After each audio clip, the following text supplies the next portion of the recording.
I need to keep this motherfucking light on, but for right now, turn that shit off.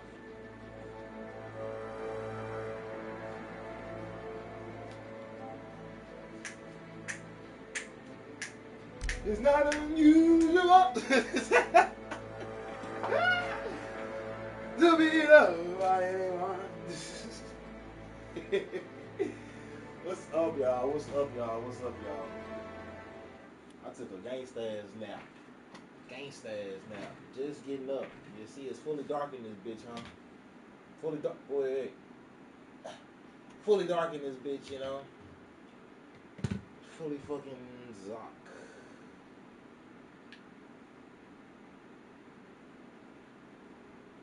I can turn that bitch up, you feel me? But still got something in this motherfucking bowl. So,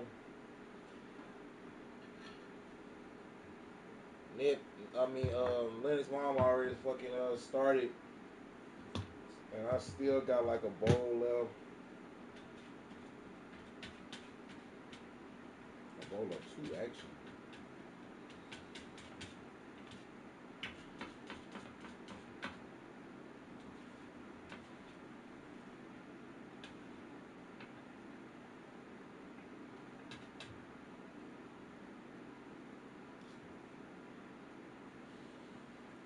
Yeah, I'm gonna finish this off first. Finish that off first. Yeah. Lots of motherfucking ups and downs. Or did I start watching Ups and Downs on here? I feel like I started watching Ups and Downs on here. Real life. I don't remember finishing it. And I didn't. Because the last thing I remember seeing was the unsanctioned match.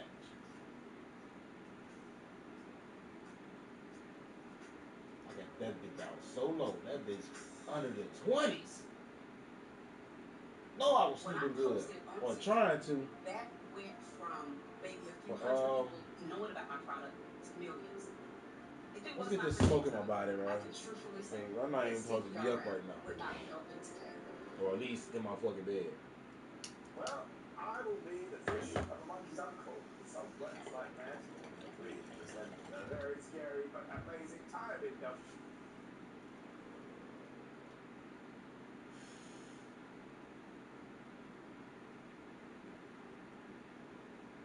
It's a brown up or a golden up?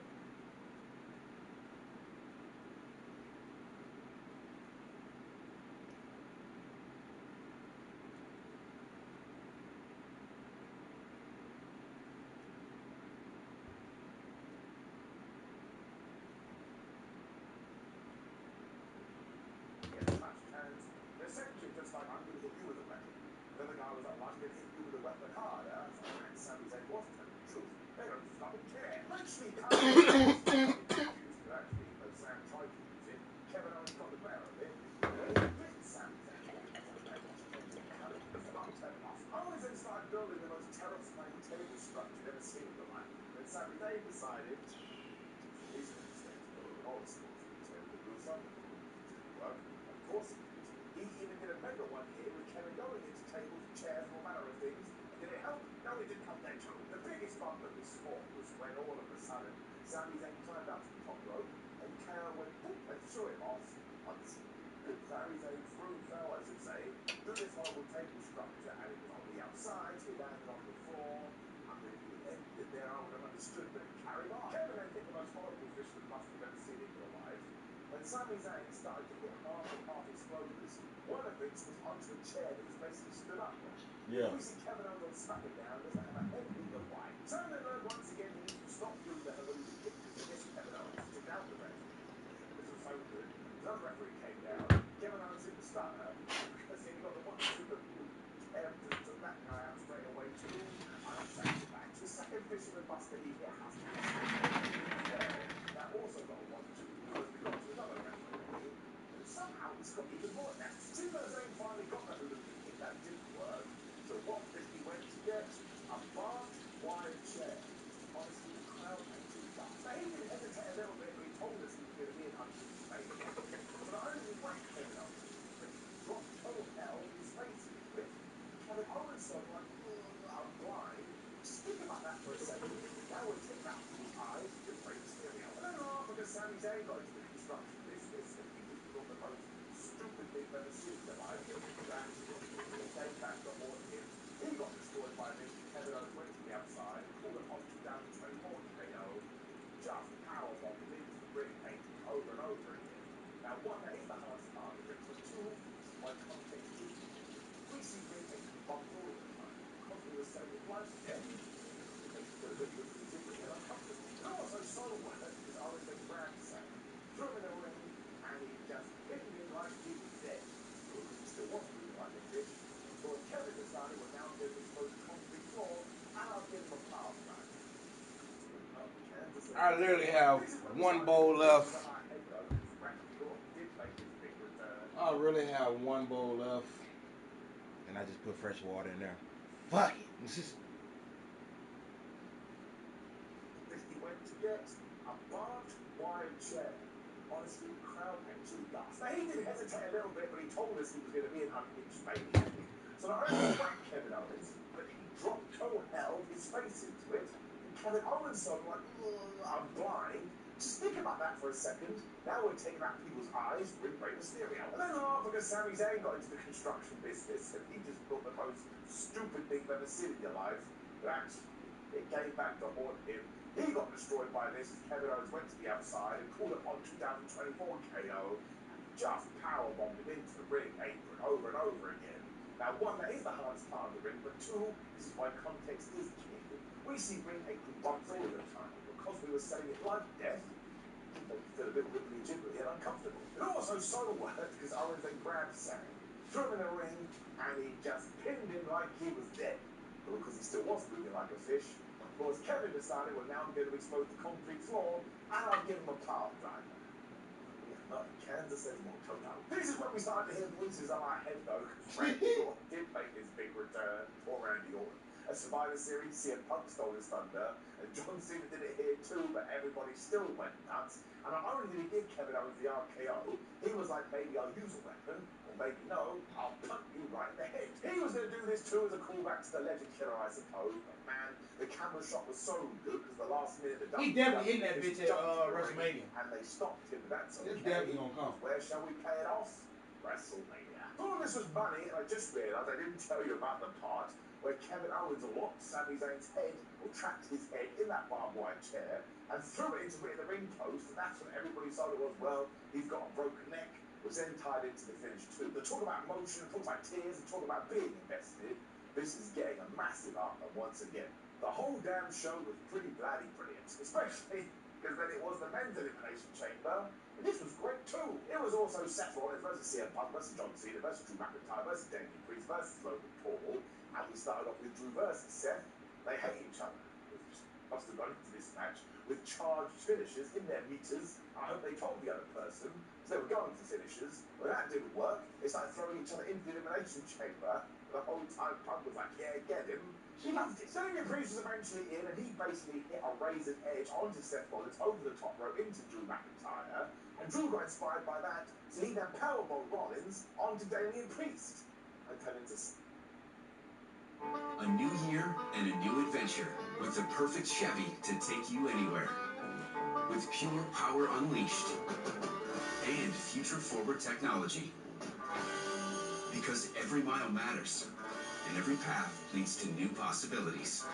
Get $3,250 total cash allowance on this Silverado. Plus, current Chevy owners get $1,000 cash allowance and get $1,500 cash allowance when you trade in an eligible vehicle.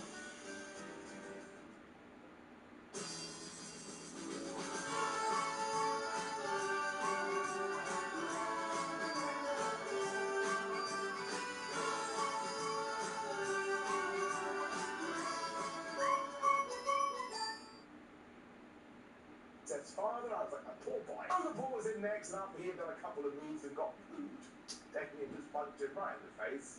And I was like, satisfaction. John Cena followed all this, and of course the fans went wild, especially when he hit Logan Paul with an AA. And that got even more crazy, because Drew came flying into the Claymore kick.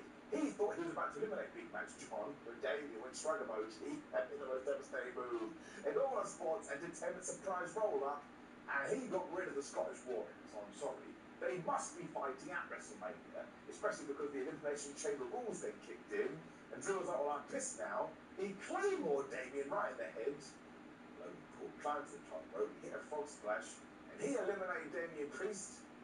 Never going to be able to get over that. CM Punk was the last guy in, and he just destroyed Logan once again to get a big pop. But this is so he could turn his head when he looked at John Cena, and John Cena looked at him.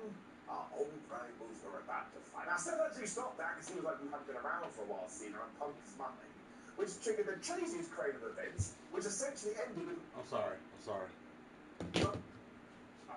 And Drew got inspired by that, so he then powerbombed Rollins onto Damien Priest.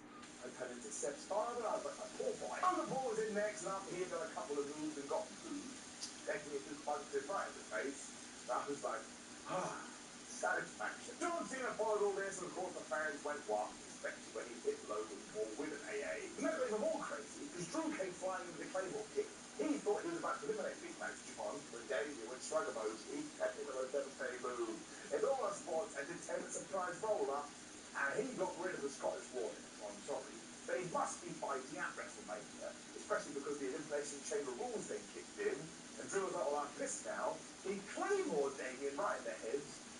Logan Paul climbed to the top rope, hit a frog splash, and he eliminated Damien Priest.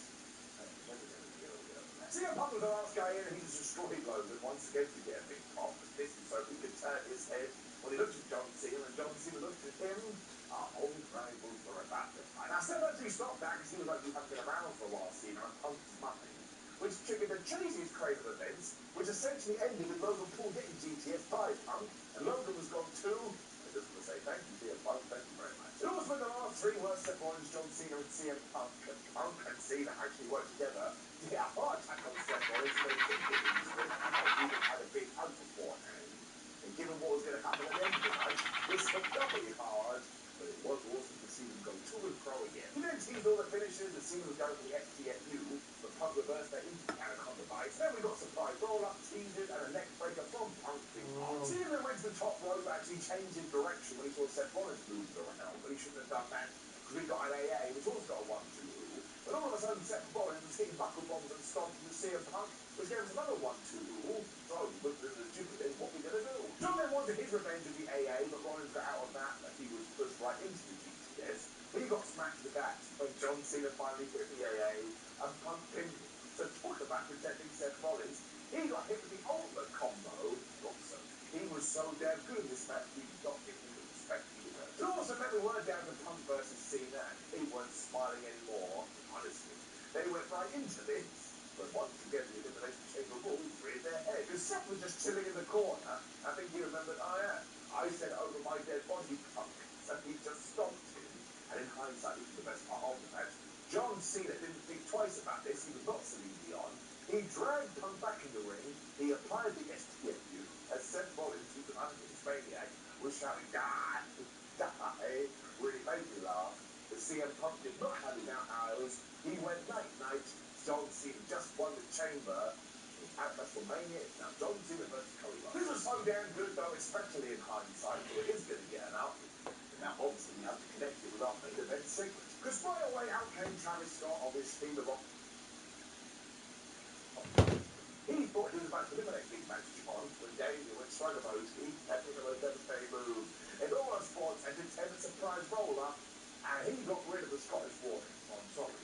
They must be fighting at WrestleMania, especially because the Elimination Chamber rules then kicked in, and Drew was like, well, I'm pissed now. He Claymore Damien right in the head. Logan Paul climbed to the top rope, hit a frog splash, and he eliminated Damien Priest. CM Punk was the last guy in, and he just destroyed Logan once again to get a big pop. But this is so he could turn his head when he looked at John Cena, and John Cena looked at him. Our old rivals were about to fight. Now, Seth actually stopped that because he was like, you haven't been around for a while, Cena, and Punk is mine, which triggered the craziest crane of events, which essentially ended with Logan Paul getting GTS by Punk, and Logan was gone too. I just want to say thank you, CM Punk, thank you very much. It was been the last three worst Seth Rollins, John Cena, and CM Punk, and Punk and Cena actually worked together to get a heart attack on Seth Rollins so they could get into it, and they even had a big hug beforehand. And given what was going to happen at the end of the night, this hit doubly hard, but it was awesome to see them go to and fro again. He then teased all the finishers and Cena was going for the FTFU, but Punk reversed that into the Anaconda device. Then we got surprise roll-up, teasers, and a neck breaker from Punk Big Pop. Cena then went to the top rope, but actually changed his direction when he saw Seth Rollins moving around, but he shouldn't have done that, because we got an AA, which also got a 1-2 rule. And all of a sudden, Seth Rollins was hitting buckle bombs and stomping to CM Punk, which gave us another 1-2 rule. So, with the legitimately, what we going to do? John then wanted his revenge with the AA, but Rollins got out of that, and he was pushed right into the GTS. He got smacked with that when John Cena finally hit the AA, and Punk pinned him. So talk about protecting Seth Rollins.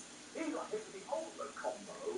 Also, he was so damn good this match, we did not give him the respect he deserved. It also meant we weren't down to Punk versus Cena, and they weren't smiling anymore, and honestly, they went right into this.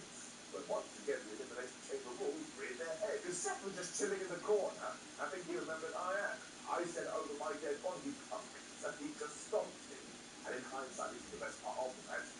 John Cena didn't think twice about this. He was not Celine Dion.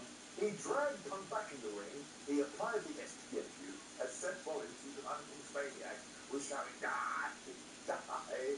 Really made me laugh. But CM Punk did not have his outhours. He went night-night. John Cena just won the chamber.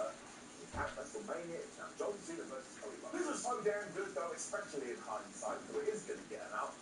But now, obviously, we have to connect it with our main event segments. Because right away out came Travis Scott, obviously, The Rock, and Cody Rhodes. That was so well thought out, because it meant John Cena was already in the ring.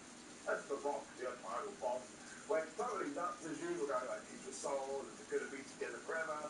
If you don't listen to me, you'll probably die." Now, Cody is just the best babyface, because he can say the corniest things, but they get you right in the tum-tum. Feels like, "I'm sorry, Mr. Johnson, I cannot sell you my soul, because I gave my soul to the ring of the fans years ago." I was like, "Damn it, Cody, you got me again." He also then told The Rock to fuck off. It's got the biggest pop out of me. And John Cena acted like he was a kid at his first birthday party. To the point, he even decided, "I'm going to hug you, Cody Rhodes." And once and Punk pinned him. So talk about protecting Seth Rollins. He got hit with the ultimate combo. Also, he was so damn good in this match, we did not give him the respect he deserves. It also meant we weren't down to Punk versus Cena, and they weren't smiling anymore. Honestly, they went right into this. But once again, the Elimination Chamber rules reared their head. Because Seth was just chilling in the corner. I think he remembered, I said over my dead body, Punk. So he just stomped him. And in hindsight, this was the best part of the match. John Cena didn't think twice about this. He was not Celine Dion. He dragged Punk back in the ring. He applied the STFU as Seth Rollins, who's an unhinged maniac, was shouting, "Die, die." Really made me laugh. But CM Punk did not have his outhours. He went night-night. John Cena just won the chamber. Which is at WrestleMania. It's now John Cena versus Cody Rhodes. This was so damn good, though, especially in hindsight, so it is going to get an up. Now, obviously, we have to connect it with our main event segments. Because right away out came Travis Scott, obviously, The Rock, and Cody Rhodes. That was so well thought out, because it meant John Cena was already in the ring. That's The Rock, the final boss. Went totally nuts as usual, going like, "Need your soul, and we're going to be together forever. If you don't listen to me, you'll probably die." Now, Cody is just the best babyface, because he can say the corniest things, but they get you right in the tum-tum. Feels like, "I'm sorry, Mr. Johnson, I cannot sell you my soul, because I gave my soul to the ring of the fans years ago." I was like, "Damn it, Cody, you got me again." He also then told The Rock to fuck off. It's got the biggest pop out of me. And John Cena acted like he was a kid at his first birthday party. To the point, he even decided, "I'm going to hug you, Cody Rhodes." And once again, shout out to the WWE production team. Because we zoomed in right on John Cena's face. He looked pretty happy for a few seconds. And then he pulled the stereotypical traditional "I've gone bad guy" face all of a sudden. I couldn't believe it. And we cut back to The Rock. He did the whole cut your throat thing, which is also nuts. John Cena hit Cody Rhodes in. We finally beat Medicare. Joe Biden's legacy for seniors: he created Medicare, made premiums skyrocket, and drove up drug costs. Biden broke Medicare, but President Trump can fix it. Tell Congress to end the Biden pill penalty. The Biden pill penalty. All right, John, your thoughts? Yeah, well, John. The balls of alley. And the noise I made to this was totally insane. I had to watch it 32 times because I didn't believe it. I thought I was hallucinating. And then John Cena.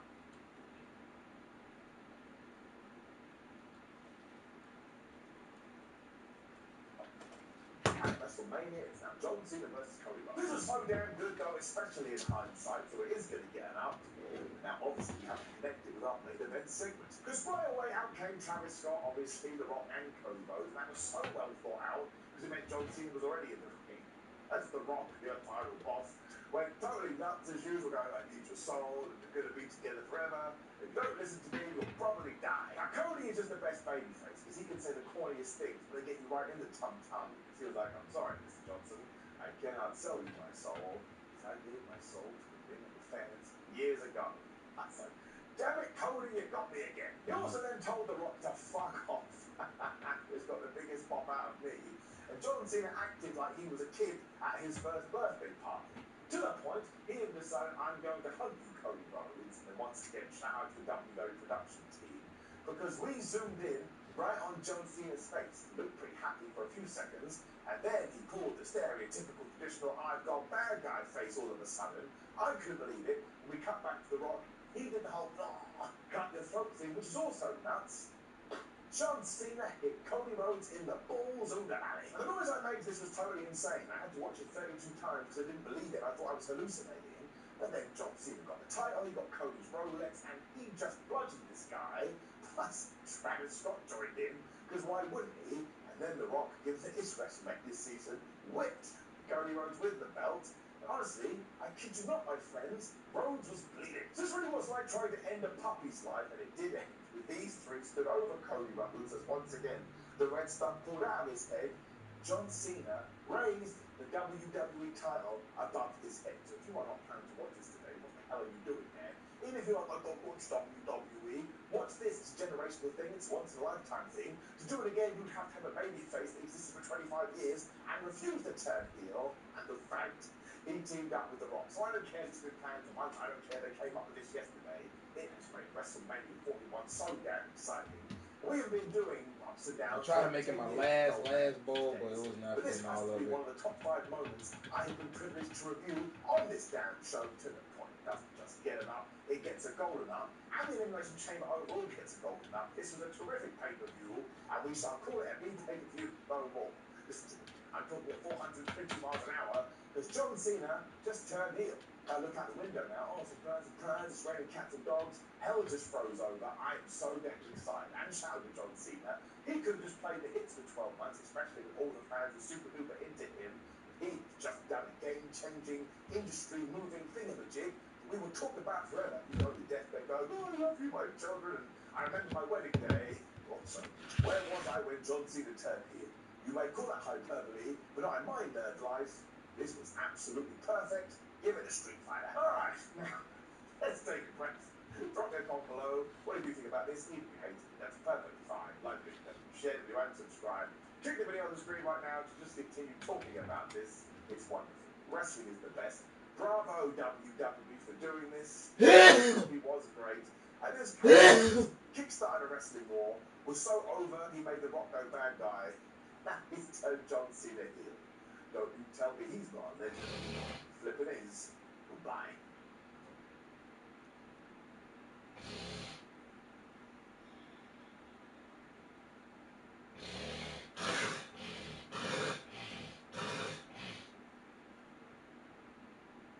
Disclaimer. This video contains spoilers for these Phase 3 and Phase 4 MCU titles, as well as Seasons 5, 6, and 7 of Marvel's Agents of S.H.I.E.L.D.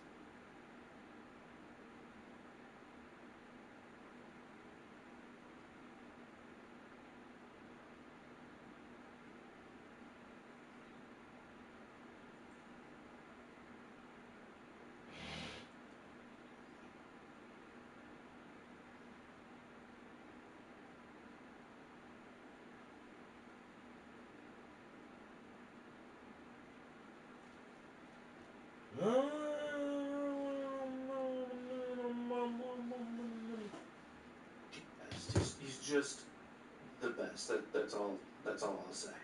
He's the best.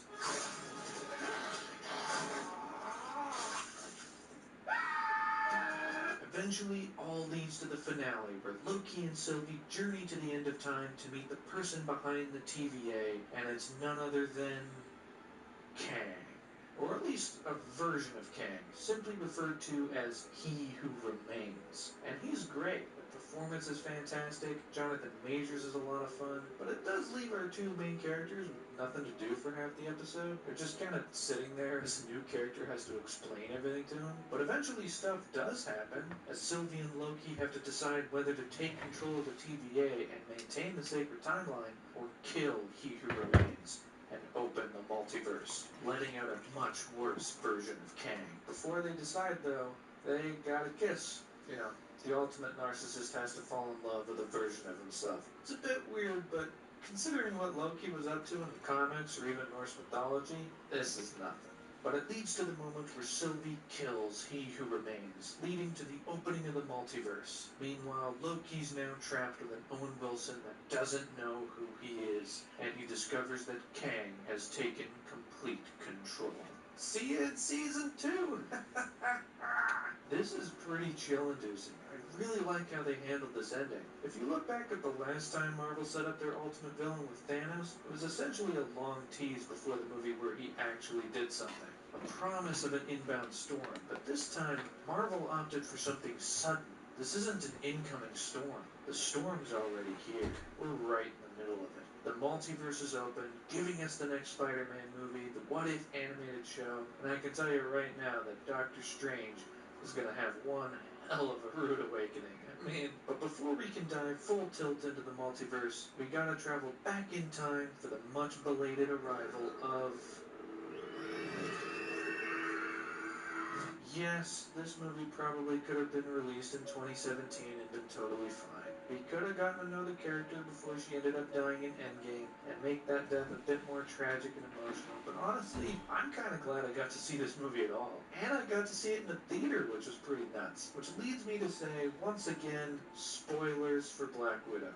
If you haven't had a chance to see the movie, you can skip to this time code, alright? It's on screen, skip a couple minutes, all good. But for those of us who...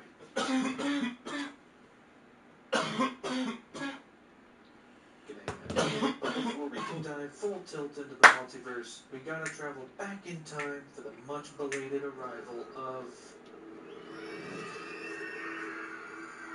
Yes, this movie probably could have been released in 2017 and been totally fine. We could have gotten to know the character before she ended up dying in Endgame and make that death a bit more tragic and emotional, but honestly, I'm Not kind of for glad real. I got to see this movie at all. And I got to see it in the Not for theater, real. which was pretty nuts. Which leads me to say, once again, spoilers for Black Widow. If you haven't had a chance to see the movie, you can skip to I this took that time chance to code, go see that alright? bitch in the It's on theaters. screen, I ain't skip gonna lie. a couple minutes, all good. But for those I of us wanted who to have order had that a bitch chance, on welcome to the Disney fun Plus, zone. but that was just too Overall, much. this movie was alright. I was gonna pay It has $20 some for a solid ticket, moments, some but good nah, I'm action, good. and Good. like I predicted, I'm good. Red Guardian and I know Yelena I'm were the probably watch that standouts bitch of the anytime I cast, want to, which is a but bit weird that I'm the good. brand new side characters and I'm good. I'm sorry. movie, you can skip to this time code, alright? It's on screen, skip a couple minutes, all good. But for those of us who have had a chance, welcome to the fun zone. Overall, this movie was alright. It has some solid moments, some good action, and like I predicted, Red Guardian and Yelena were the standouts of the cast. Which is a bit weird that the brand new side characters ended up outshining the main character in her Type supposed shit. swan song in the MCU, Type but shit. whatever. There was some fun humor, although it took a while for a joke to actually land. There was a lot of stuff in the first hour that I think was trying to be funny, but wasn't timed right, or it was sandwiched between more Can I dramatic just things add the that rest didn't of really this? I work. should be But able to add eventually the the rest of jokes this. did start to land. The running bit of Natasha being a poser and Yelena making fun of her for it is great. And then capping it off with Yelena doing a pose and being completely disgusted with herself, it's a ton of fun. And it helps cement Yelena as a major highlight of the movie. Red Guardian is great, although it would have been nice if he had a big moment at the end to really bring some catharsis to his character. I mean, he's talking the whole time about how he once fought Captain America, and that Captain America is his greatest adversary, and at the end of the movie he faces off against Taskmaster, a villain who can mimic anyone, including Captain America. So it could be a really neat moment where Red Guardian actually fights his main adversary in a way. But In a way. unfortunately, they don't really go for it. No. Instead, the scene They ends shoulda with did that, Melina though. taking down Taskmaster. Yeah, and then type both shit, characters type run shit. off I for a feel bit. that. Although I I feel did that. quite like Melina. She has some good moments despite the fact that she isn't in this movie a whole bunch. And there's a moment where she tortures a pig for a bit, which was something. But eventually the movie leads to a massive CGI-heavy third act on a floating skybase, where we reveal that the crux of the entire story is based off a throwaway line from the Avengers, where Loki talks about Dracov's daughter. No more As dope. it turns out, this movie reveals No that more Dracov dope. is the architect of the Red Room, and Dracov's daughter is Taskmaster, which is so obvious I'm wondering to myself why I didn't see it coming when it was set up an hour earlier. Fuck. I mean, the writing Put the was keep so on on top. the wall. It was like staring me in the face.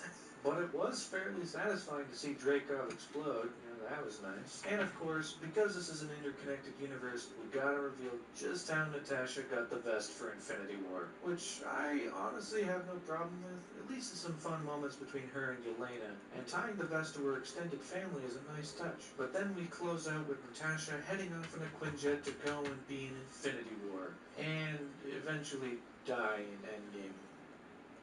Whoops.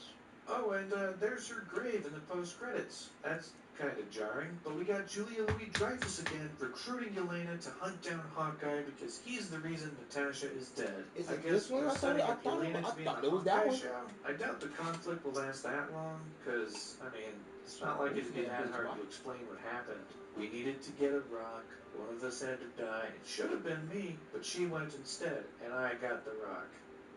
Anyway, that's how half the universe came back. And there you go, Yeah, it you're was done. decent. Conflict solved. Let's go home. But overall, Black Widow was alright. I had a decent time with it. Could have used some extra payoffs for certain things, some reordering of setups to make things more clear, but it's a solid addition to the MCU. And with that, we are all caught up. We're now here at present day, at the end of our journey, which means only one thing remains. MCU movie ranking time, let's go! Now, in making this video, I watched all 23 movies in the Marvel Cinematic Universe. And then, because timing worked out, I also watched Black Widow. But that's still pretty fresh, so we'll rank that one at the end. Now, this is only going to be the theatrical feature films. The Disney Plus shows are kind of their own beast, so it didn't feel right to rank them among the movies. So, we're going to rank the movies from worst to best, starting at the bottom. First up, we have The Incredible Hulk. It's not bad by any means, but it's the least consequential movie of the bunch, and that isn't helped by the later casting of Bruce Banner. I can still have a decent I still time got with a it, little bit of overall, wax over there it's the easiest on one that to little skip brush if you're thing, but rewatching. Thor. It's I ain't alright. that damn Obviously, serious. Thor has gone through a lot since this one, and he does have a fairly decent arc here, Yeah, all but that, overall, it's just kind of fine. that Iron key fire, Man y'all. 2. It's a sequel designed to set up the rest of the universe. It gets by on the goodwill of its cast and the humor, but it is bogged down a lot in the setup. And Marvel rightly learned a lot from this movie and how not to sow seeds for future stuff. Thor: The Dark World. 2 hours of kinda nothing? Thor doesn't have much to do, Jane Foster doesn't have much to do, but it's carried a long way by Tom Hiddleston as Loki, who's having a great time. Ant-Man and the Wasp. It has some humor, it has a strong cast, but doesn't quite have the heart of the original film, unfortunately. But we'll see what this cast and crew ends up doing with Quantumania.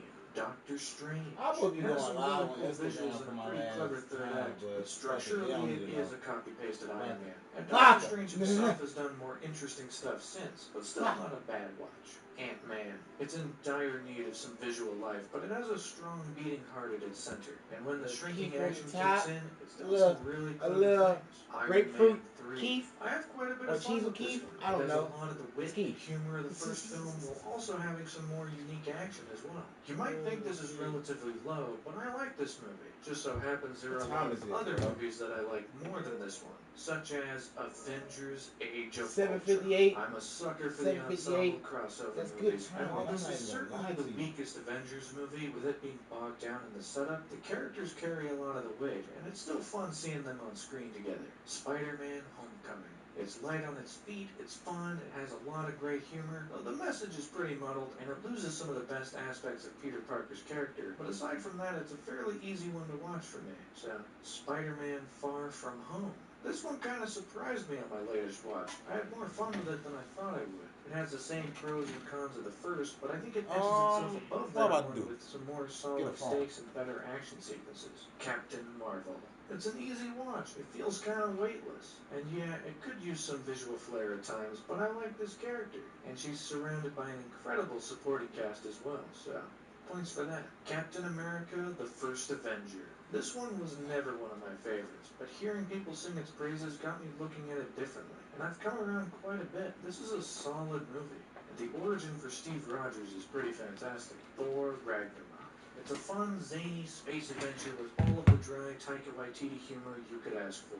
It is bogged down a bit by paying off previous threads and setting up future ones, though, so I'm interested to see how Love and Thunder pans out without those requirements. Guardians of the Galaxy. Set to a killer soundtrack, this movie blew open the cosmic side of the MCU, and these characters are I a just had to lot of put it in fun. my notes. It's fun, I'm just putting the last humorous, and it bowl has a here. really strong beating heart at its center. Captain America, the Winter Soldier. I've always had a soft spot for the Hydra reveal in this movie, especially how it impacted Agents of S.H.I.E.L.D. So this one has always been one of my top-ranked movies, but it's also helped by some good character work and some fantastic action. Captain America, Civil War. Another surprise for me. When I rewatched it for the video, I found myself not even thinking about what to write and instead just watched the movie because I got pretty invested. It's got some good character stuff, and the clash at the end is pretty great, paving the way for some big moments later on. Black Panther. The cultural impact of this one speaks for itself, but it's also a good movie on its own. A great cast, great performances, it has the rare good Marvel villain, and while the action falters a bit at the end, it doesn't hurt the movie that much overall. Guardians of the Galaxy Volume 2. Probably one of, if not the most emotional film in the MCU. I mean, it's filled with tons of great stuff, and it builds on the established characters in really cool ways, especially Yondu. And the music is once again absolutely killer. Iron Man. The one that started it all. Iron Man is a special one because it established the tone that would be used for all of the movies going forward. The performances, the visual effects, the casting of Robert Downey Jr. It just has that special quality to it that spawned the whole universe we all know and love. And it might have been even higher than the number 4 spot if it wasn't for the fact that I'm a sucker for the ensemble films, which is why next up is Avengers Infinity War. The combination of all of these characters is insane, and how it managed to balance all of the disparate tones of each corner of the universe is a massive accomplishment. On top of that, there will probably be nothing like sitting in a packed theater in collective silence watching as half the universe turns to dust at the end. That was truly special. Avengers. Another movie that has the unenviable task of combining a bunch of disparate characters and universes, and somehow it makes it work. The first time you see these heroes get together is such an amazing experience. Even rewatching it, I felt all the hype from the first go around. In fact, the only thing that can surpass seeing these characters together for the first time is seeing them together for the last time.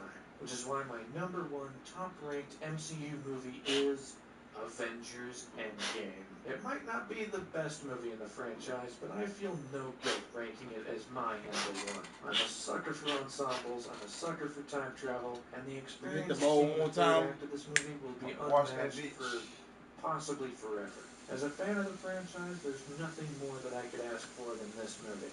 It checked all of the boxes for me, which leaves us with Black Widow, the latest entry. And it's still pretty recent, so it'll probably move around a lot in my ranking before I find a fairly solid spot for it. But for now, I'll place it around here, around Captain Marvel and Far From Home. That seems a solid place right now. But there you have it, my complete MCU movie ranking, which leaves us with one simple question. What's next? Continuing Marvel's stacked 2021, we have What If, debuting right around the corner. The second trailer for that released recently, and it looks nuts. I am very intrigued. We have Shang-Chi in September, which has gotten a couple trailers. Those look pretty cool. The action scenes look quite unique and different, and tying back to the loose Mandarin thread from Iron Man 3 and All Hail the King is a very interesting concept.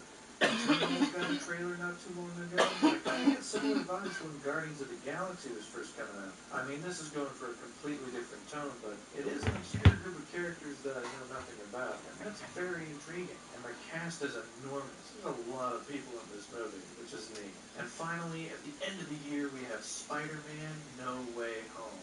Potentially Spider-Verse, perhaps? Who knows? Although I did like how they revealed the title back in February, with the 3 stars releasing fake titles all building to the announcement of No Way Home.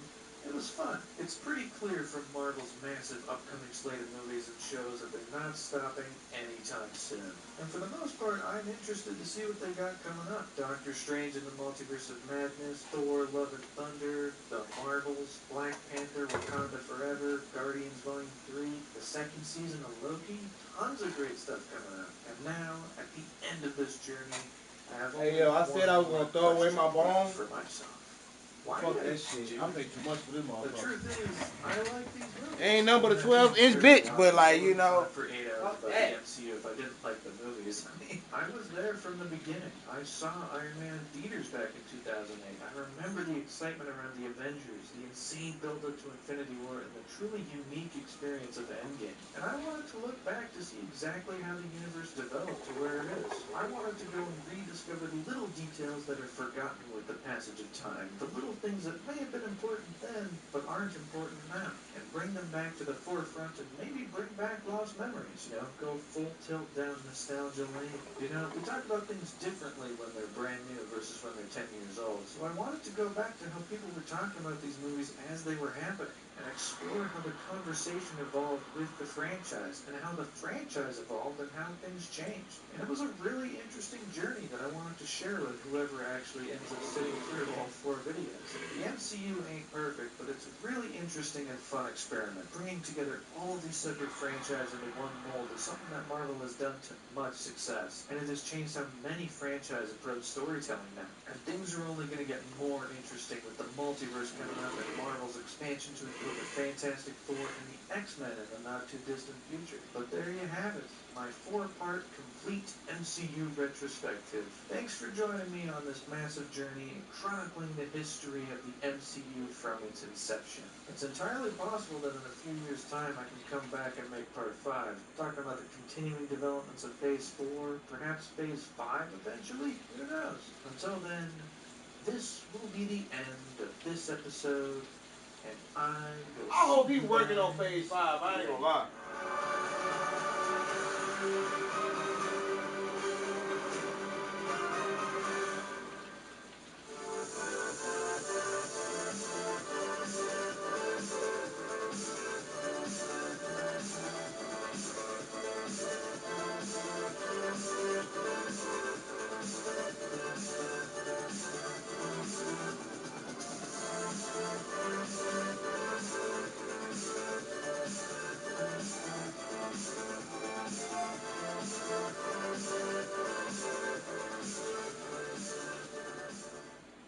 I'm not cleaning that bitch. I'm just making sure that, it don't have no. I can try to get at least most of the funk out of it. Who is that? I don't know. How'd she get here? Today's the day, Ramona. Can't move on the Today's the day. PG-13.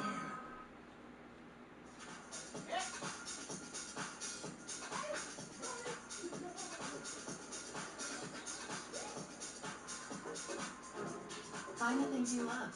It's not just do it. Welcome to your Walmart. Disclaimer. This video contains spoilers for a whole bunch of stuff. There are time codes in the description if you want to jump around. Alright, we got no time to waste. Let's get to work.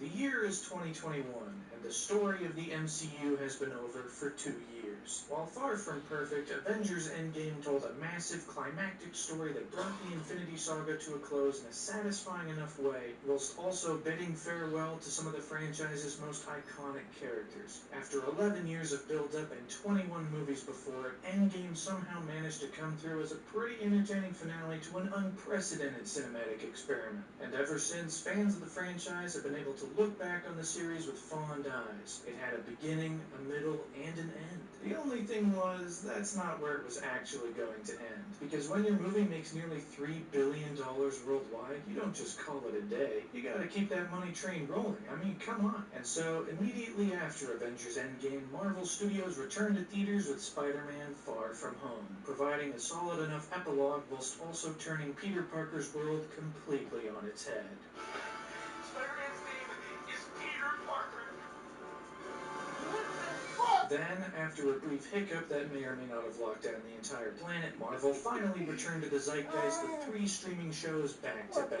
WandaVision, a creative homage to various generations of sitcoms through the decades I would have that said the managed to same spark fucking insane thing, fan man. I swear to theories, G. until the finale came out and it turned into a big laser battle in the sky. Falcon and the Winter Soldier, which had solid ideas and some good moments, but ultimately failed to really justify why Sam Wilson would give up the shield in the first place, and why he would take it back by the end. But things changed with Loki, which managed to be many fans' favorite Disney Plus outing, exploring one of the most fun characters of the franchise whilst also breaking through into new territory, introducing the first variant of Kang and, of course, opening the multiverse. Marvel was promising big things in the future. They were going to go in a new direction following the close of the Infinity Saga, and they even made a big return to movie theaters with Black Widow. While the release was massively delayed, it still managed to bring MCU fans back to the big screen. Phase 4 had begun, and after some apprehension early on, fans were ready to jump into the future, because the time had now come for the next phase of the Marvel Cinematic Universe.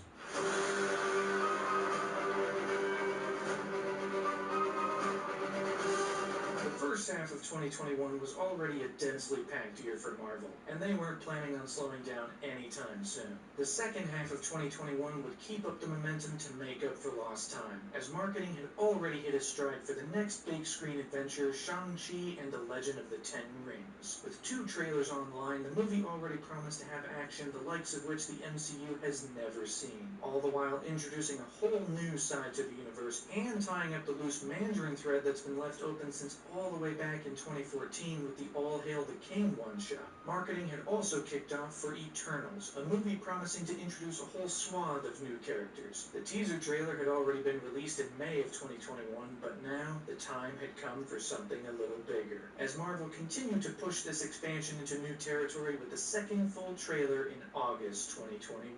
Across nearly 3 minutes, this trailer establishes that the sudden return of half the world's population, as seen in Avengers Endgame, is going to cause a cataclysmic event that only the Eternals can stop, introducing this all-new team of heroes who must reassemble to face off against the deviants in this far more dramatic and big-scale adventure. And this trailer also seems to posit Richard Madden's Icarus as the main character, essentially being the Superman of the group. What with his flight, his laser eyes, his super strength, I mean, he's really got it all.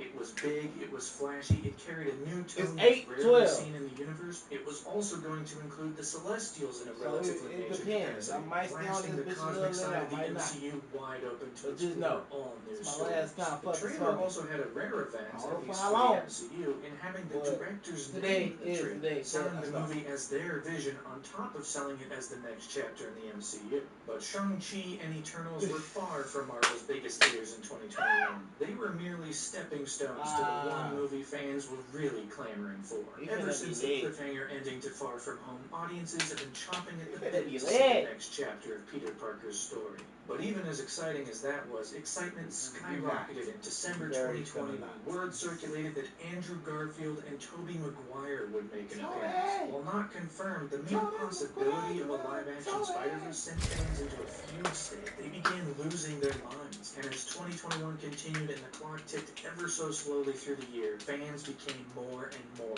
antsy. They were waiting for the trailer. They were waiting for any scrap of news they could find. Sure, they knew the title, but they needed something more. They needed some kind of a taste of what this movie was going to be. They also needed to know for sure that it wouldn't be delayed. You know, while the film industry was stabilizing, things could still be impacted down the line. Excitement was reaching a fever pitch to see any bit of footage from the Spider-Man threequel, until eventually the clock finally turned to August 23rd, 2021, where finally, after months and months of waiting, after 2 years since Far From Home hit theaters, for a low-quality version of the comic, audiences were finally able to glimpse what came next, this time in crisp HD quality. Some suggest that Parker's powers include more spiders' ability to hypnotize females. Stop, come on, please. Across nearly 30 minutes, this trailer picks up right where Far From Home left off. Peter Parker's life is in shambles, his identity has been revealed, he's believed to have killed Mysterio. It's just all bad news all the time. And so, in order to correct things back to the way they're supposed to be, Peter Parker turns to none other than Doctor Strange to set things straight. To get people to forget that Peter Parker is Spider-Man. Of course, the spell goes wrong, which makes things just a whole hell of a lot worse. Like that Across shit. a montage of nondescript action, we see Spider-Man take on new challenges and new adventures until the familiar begins to peek through. Starting with the iconic pumpkin bombs before exploding with...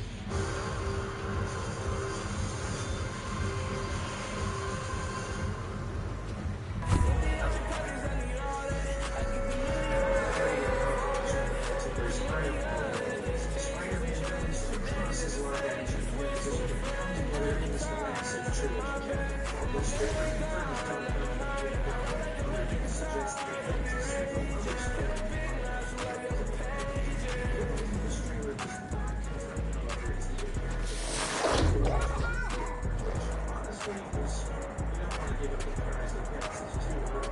Maybe not even at all before the movie kicks off. But the lack of their appearance did not hinder this trailer's performance, because across its first 24 hours, this trailer raked in an astounding 355 million views across all platforms. People have been clamoring for this trailer for months, and now that it's here, all they can do is devour it whole multiple times. There's so much here to chew on, yet it feels like it only scratches the surface, easily making No Way Home the most anticipated Marvel entry in a while, and definitely the most anticipated movie of 2021.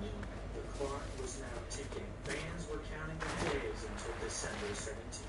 If you wanted a taste of the multiverse a bit earlier, you'd need look no further than Disney Plus, where following up on the ending of the Loki series, Marvel began to release their very first animated series, promising to explore the whole range of multiverse ideas, building on both the comic book concept of what if stories, as well as making use of the fact that the multiverse was, in fact, open.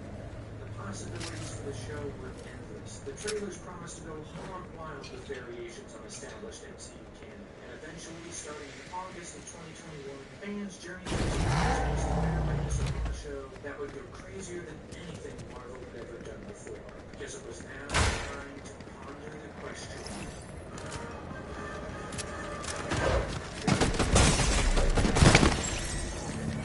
And I had a shotgun on him with them hoe. I'm gonna go back in. Plus a 9-episode anthology season, What If tries to explore the endless possibilities of the MCU now that the multiverse is in play, taking familiar events from Marvel's past and putting new stories on them to tell a wide variety of new stories. You know? You got the fun stories like Thor being an only child and must be an absolute party on that, featuring tons of cameos like Frost Giant Loki and Howard the Duck marrying Darcy Lewis. It also features the MCU return of Natalie Portman as Jane Foster, so that's neat. Then you have the darker episode effort to undo an absolute brilliant trope.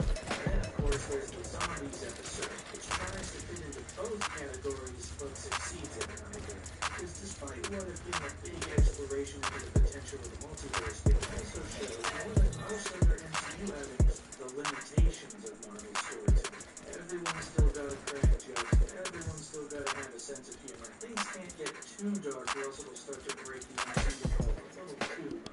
But beyond all of that, the biggest and most consistent flaw in the entire season is the fact that every episode is too short.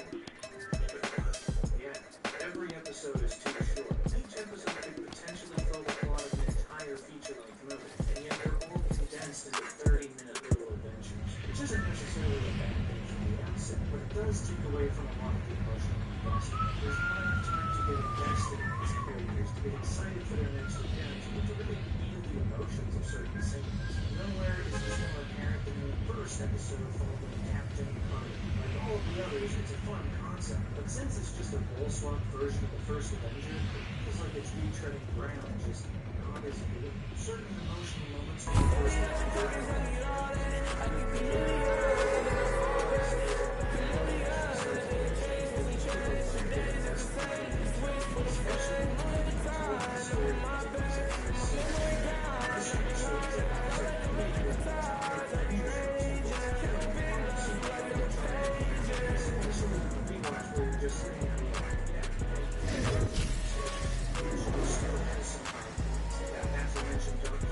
episode is one of the only shows to tell its own complete story that fits within the medium and the time constraints. Then you have the episode where which goes wild with the crazy alterations to the cosmic side of the MCU. The Ravagers went straight and Thanos became a good guy. That's where this anthology episode really gets the buzz.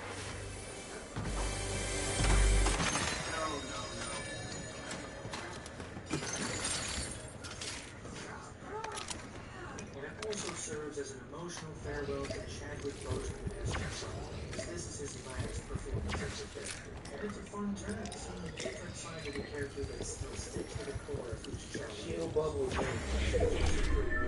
Who the fuck want a junior version of a shield, bitch? The last two episodes of Ultron, they go Ultron is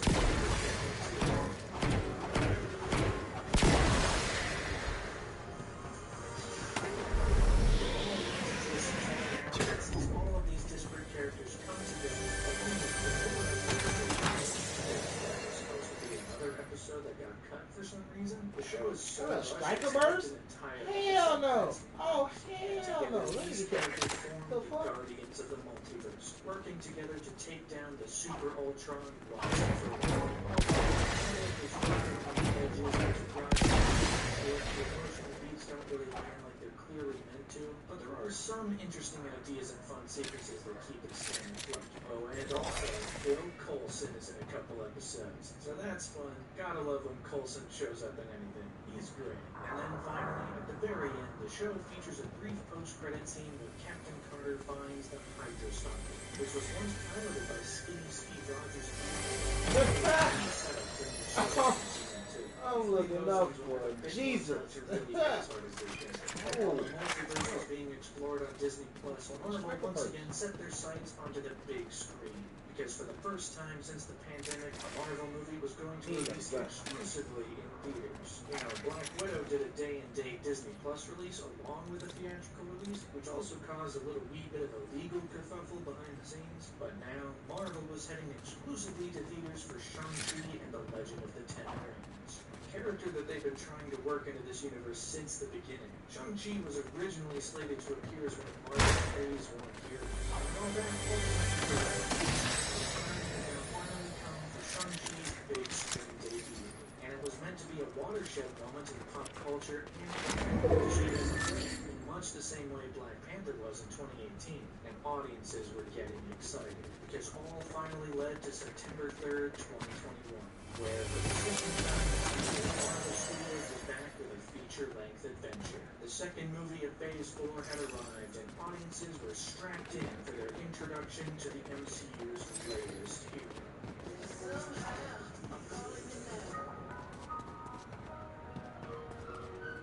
Within minutes of this movie opening, it lets you know that the action this time around is going to be absolutely top tier. It kicks off right at the prologue with the introduction of Wenwu, who holds the coveted 10 rings and resulting in a sequence that is not just a fight scene, but also a scene of two people falling in love.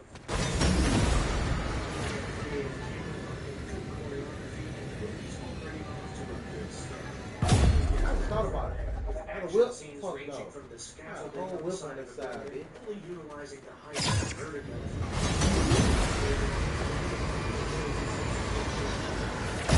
Gets the chance to do some cool stuff, fighting off against the Abomination. First time since 2008, the Abomination was back on screen. That is right.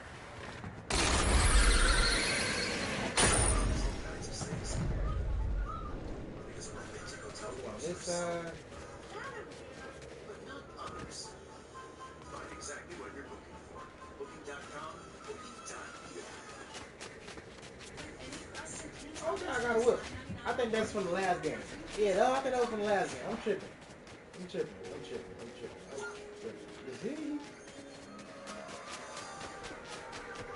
Damn, I know Minecraft moving.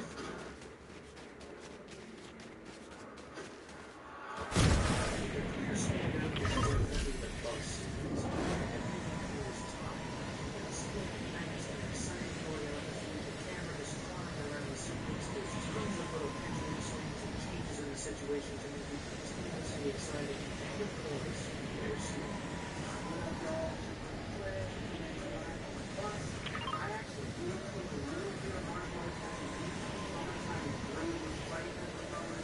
Now, this movie follows none other than Shang-Chi, the son of Wen Wu. After his mother died and his father turned to be killed in every way known to man, he fled to the United States to restart his life. Now, he and his best friend Katie are living irresponsible lives as adults, getting tips as valet drivers by day, singing their hearts out at a karaoke bar by night.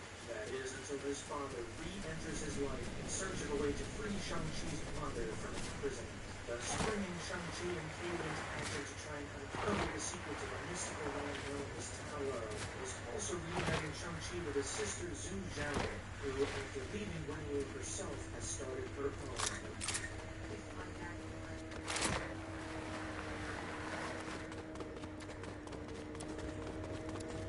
A brisk 2 hours, they have a totally fun and exciting adventure. The characters are fun and enjoyable, the action, as stated, is great at every turn, and Tony Leung's turn as Wenwu is fantastic. He plays both the menacing side and the more vulnerable side of his character flawlessly, both in dialogue-heavy scenes and in scenes where he's on his own, left to sit with his own thoughts. Simu Liu is great fun as Shang-Chi, so in moments he becomes yet another likable hero who you want to see overcome any threats that stand in his way.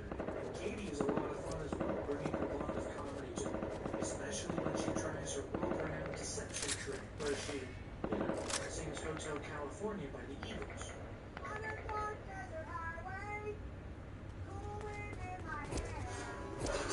And eventually they're joined by none other than Trevor Slattery. I guess if we're following up on the 10 wings and the plot threads left behind by the Iron Man movies, it only makes sense to bring in the guy who once pretended to be the Mandarin. And of course, that isn't actually Wenwu's name, which creates a fun bit where he scoffs at the idea that the United States would be nearly toppled by an orange. But with Trevor's help and his little friend Morris, Shang-Chi and company are able to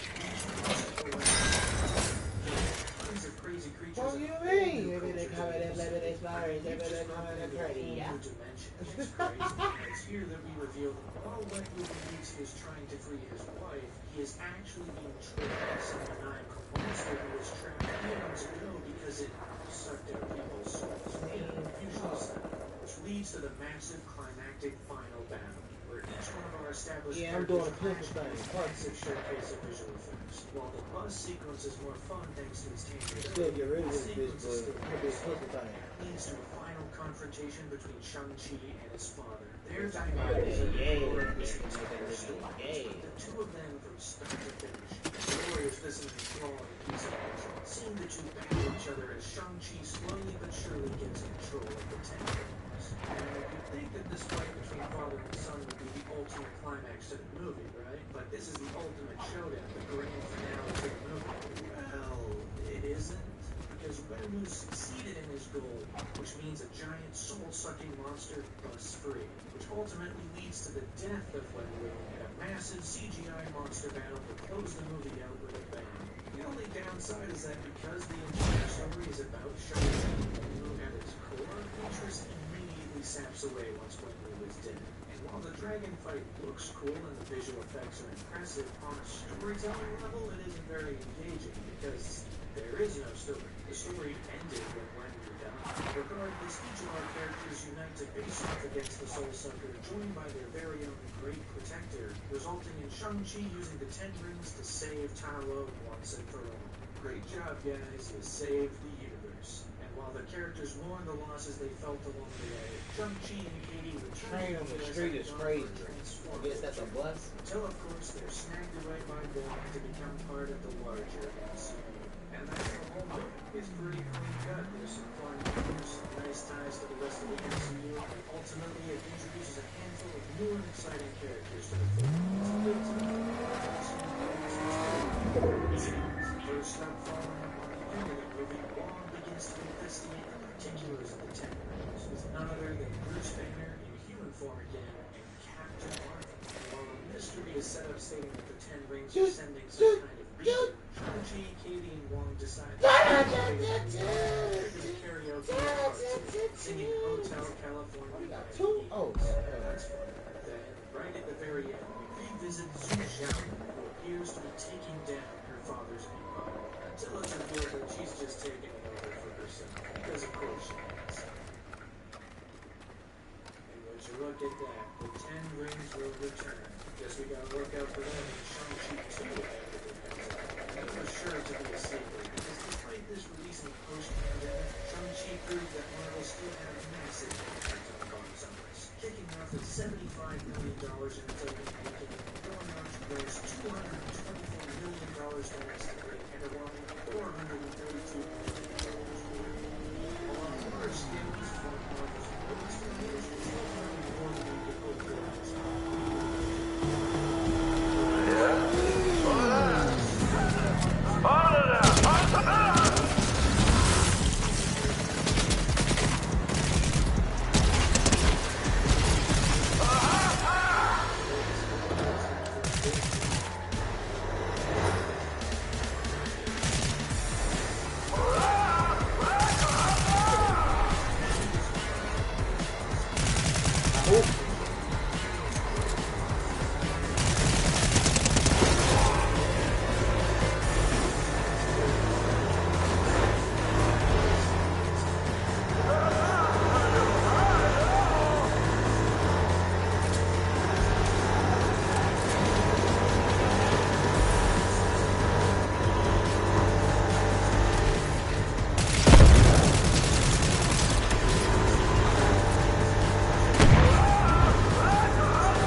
Kicking back and relaxing when it comes to Marvel's future, especially with Spider-Man No Way Home. Despite the release of the trailer, fans are still clamoring for more information and confirmation of all the rumored cameo appearances. All this excitement was only exacerbated when this image dropped online.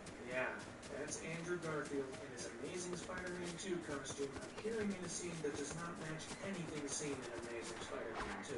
If there was anything fans needed to confirm Andrew Garfield and Tobey Maguire's involvement in No Way Home, it was this. A tiny, 3-second clip of Andrew Garfield as Spider-Man. But even then, the press surrounding this movie still did its best to sow seeds of doubt among the audience. Starting with Andrew Garfield appearing on Jimmy Fallon saying, I heard about it. And I did see it. And it's a Photoshop. Then, following that, someone came in and said that they faked the entire thing, showing exactly how they managed to digitally create the video. But then Corridor Digital came out and proved that faking a video like that with such detail would be really difficult, if not downright impossible. It's crazy how the speculation and insanity this one clip was able to cause. But despite it seemingly confirming that the other two live-action Spider-Man would make an appearance, it was just the tiniest bit of doubt to keep audiences on their toes. The other versions of Spider-Man because seemingly out of nowhere, unrelated movie well, that movie is mostly Spider-Man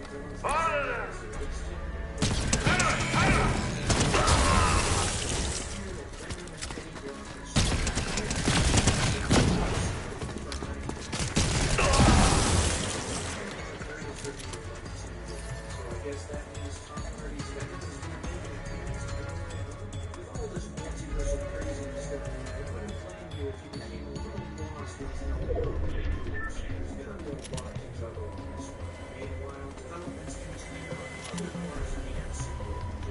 began to spread that agony armies that they were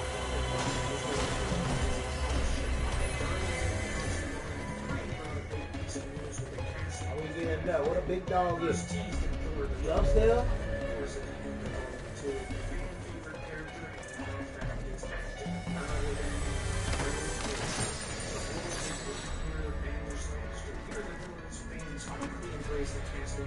Anticipation began to build for what proved to be the final entry in Where? Oh. this trilogy. Other parts of the franchise are going to be able to slide the way. Even though the effect of the Oh, what a thermite. Come on, you gotta have one around here. I didn't think I was gonna need this shit. Was pushed back to May 6th. Thunder was then pushed back to July. Forever was pushed back to November of 2022. And the Marvels was pushed back to sometime in early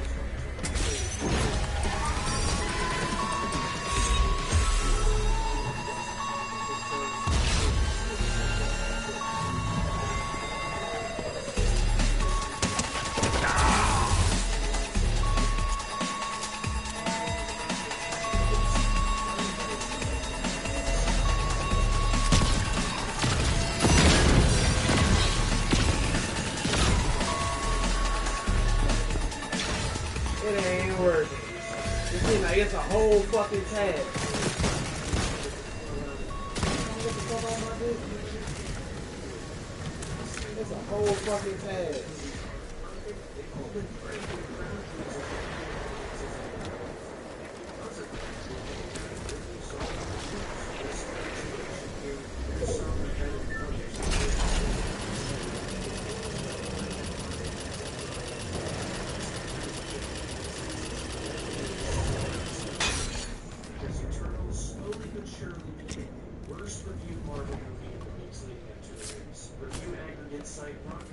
Had the movie listed with a 47% approval rate, meaning Eternals was the first MCU movie to get a rotten rating based on critics' reviews. While there was contribution to the scope and the fact that it did feel like a singular vision was guiding it, those paled in comparison to critics' more aggressive critiques. The early reviews were a bit of a stun to MCU fans. You know, reviews up to this point have been positive, but here's a movie that seems to be dividing critics. It wasn't necessarily a but it wasn't struggling quite the same chord that fans and audiences could genuinely see the movie for themselves, albeit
Transformers. All of these Eternals are under the ultimate command of the Celestial Paraship, who's voiced by David Kay, who also voiced several versions of Megatron and even Optimus Prime at one point. Cersei is played by Gemma Chan, who also played Aunt Tessa in The Last Night, both in robot and in human form. And now, Brian Tyree Henry, who plays Phastos here, is set to play Megatron in the upcoming animated movie. Add on to the fact that the Eternals will return to be robots and Bob's your uncle. But, sorry, this isn't the Transformers retrospective. This is Eternals. And Eternals is pretty mixed bag. With plenty of ambition and plenty of characters, the movie ultimately winds up crumbling under its own weight. There's so much to set up and so much to explore that despite this movie's sizable 2.5-hour runtime, it doesn't quite utilize the time to really get to it all and get audiences to emotionally attach themselves to these characters. Except Kingo, he's pretty good. Kumail Nanjiani is giving a witty, lighthearted performance here, and his duo with Karun brings out a lot of laughs, especially with the running joke of them filming a documentary about the events of the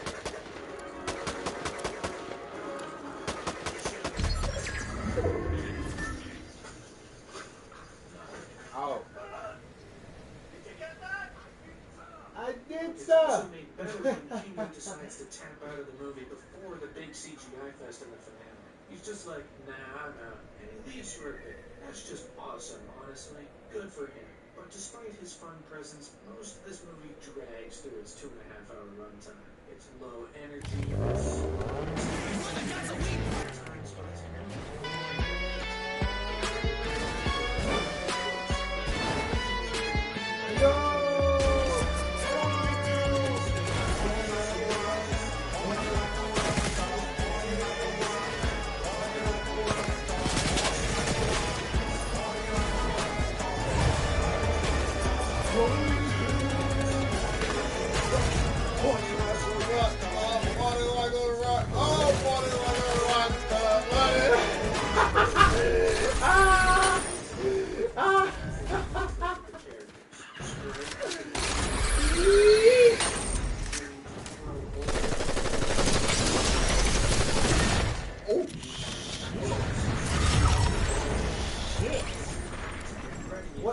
What that bitch called again? That bitch got a, that bitch called custom.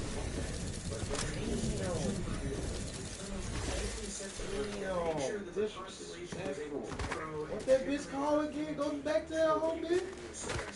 Earth is essentially an egg for another god that will continue to create growth for who knows how many billions of years. Of course, hatching the celestial Anomalous ass total nigga. annihilation of humanity.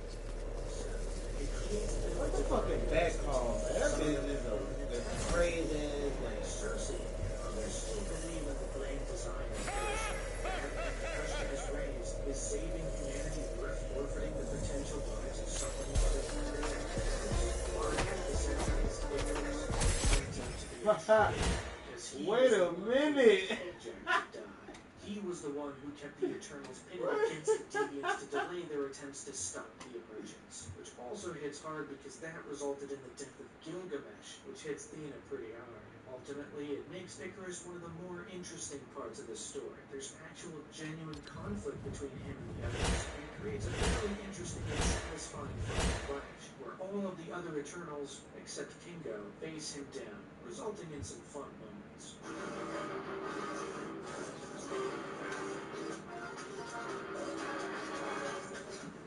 The only downside is that once Icarus becomes the antagonist of the story, the Deviants kind of take a back seat. Their appearance and brief fight with Athena really just feel like a tacked-on element to the script. Like the writers forgot about the Deviants and were like, we gotta write it back in real quick. And then the main Deviant, who's shown the ability to evolve, just gets sliced apart at the end. So I guess that's it for them. But it all leads to the moment when the celestial Tiamat begins to They say hit him up in John Cena Hill. emerge from beneath the surface, which leads it to Cersei to turn the celestial to stone to stop his burn. His love for her takes over and he succeeds, leading to the moment where all the Eternals link their powers and unify, and Cersei is finally able to stop the celestial's rise and separate. Boom! The celestial is dead, the Earth is saved, although there's now a big guy just sticking out of the ground. So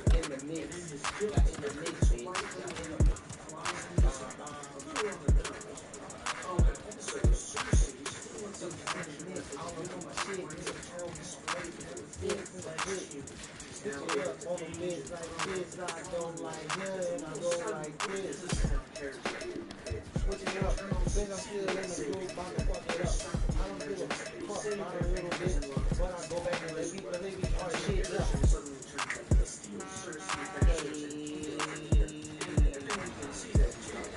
Just a big red 6-sided dot floating above the planet. I'm sure that'll have some kind of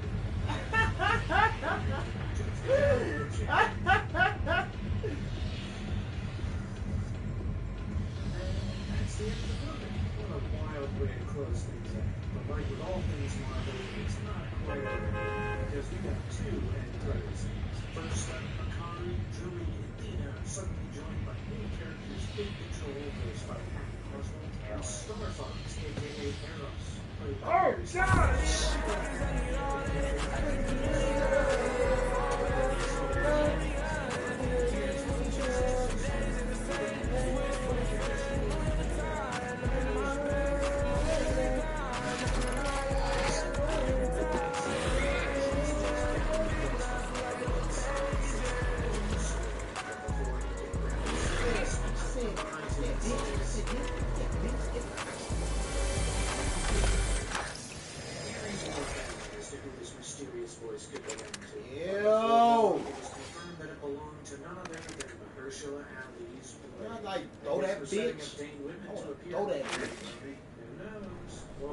Eternals was a mixed bag. Big goddamn striker work. No disrespect, but respect. But Marvel's hold over pop culture was still going strong, as Eternals made a splash at the box office, hitting the ground running with $71 million in the third weekend. But word of mouth and poor reviews wound up hurting the movie long term. As after a 60% drop in its second weekend, the movie ultimately raked together $164 million across its domestic run and $402 million worldwide. While still considered a success in a post-pandemic world, the mixed to negative reviews wound up stalling this particular sub-franchise. Yeah, boy! Which is a shame because there's like a big rock guy sticking out of the planet. I mean, they gotta acknowledge that at some point, right? Right? Even if they're somewhat typically Guardians of the Galaxy Volume 3 officially began production, finally integrating Guardians with James Gunn for the first time since Volume 2. Doctor Strange 2 also entered a new bout of production, starting 6 weeks of quote, significant reshoots for the upcoming movie. And a record lost Quantumania. Hi!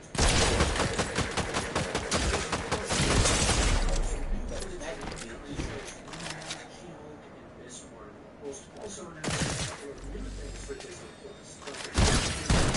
Bitch!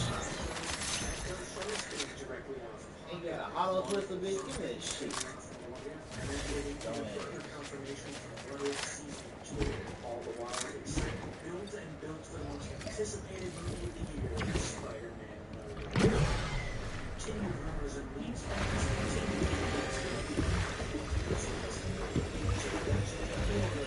You'll be up there, Scotty. starting with the first official poster. Shit. And a tiny little green goblin in the background. But that was maybe a taste, because Marvel recently exploded onto the internet 2 days later to reveal an all-new theatrical trailer. With another massive Let me go. amazing Let me go. But it does reveal I some should not stop it. information Let about me the stop running after that. With the gates of the multiverse open, Spider-Man has to face off against the rogues gallery of previous Spider-Man villains, from Electro to Sandman, Lizard, and of course, Doc Ock. But while the trailer does reveal what seems to be the entire cast of villains, it also teases a very interesting aspect of the story. This movie won't be about Spider-Man defeating these villains. Instead, he's going to try and prevent their deaths in their home universes. Spider-Man is going to try and save them. That doesn't sound like a Spider-Man story. I don't know what.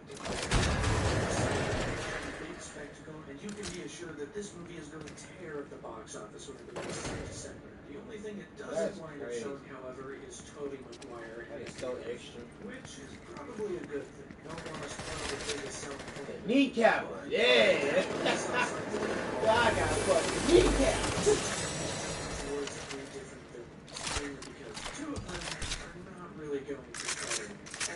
got two shadows.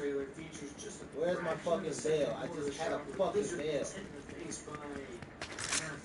Didn't take long for fans to clock that this shot might contain the other two Spider-Men. Then, of course, there's the final moment of the trailer. Fuck you mean? Nigga, what? Hold on. Vibe on him. Oh, vibe on him. I ain't lose no fucking help. Kill him with a green bitch. I ain't lose no fucking help. Kill him with a green bitch. I ain't lose no fucking help. And I took his fucking crown. Yeah, I'm about to. Ooh. And he watching me. And he watching me. And he watching me.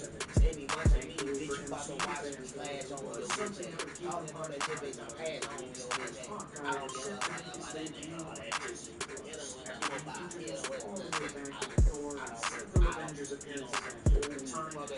him with the mobile. Hit him with the shit. I don't fucking hit him with the fucking ooh. Hit him with the ring.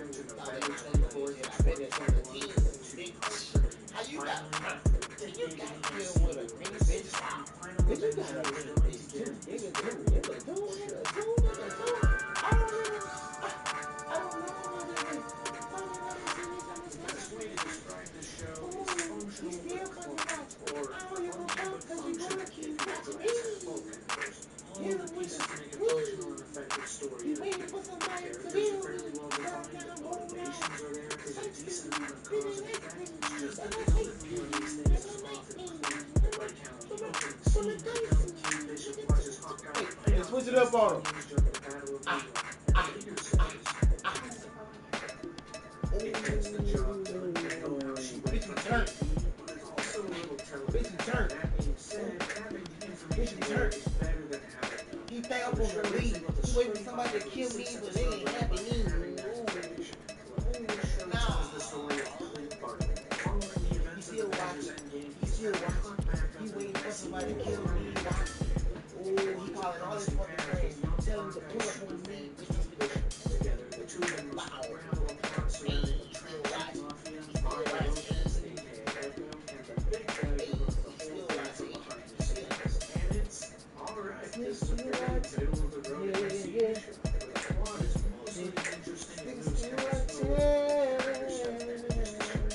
Clint Barton is hard of hearing in this show after the years of explosions and firefights, shown in a very fun Switch it up. Hey, switch it up.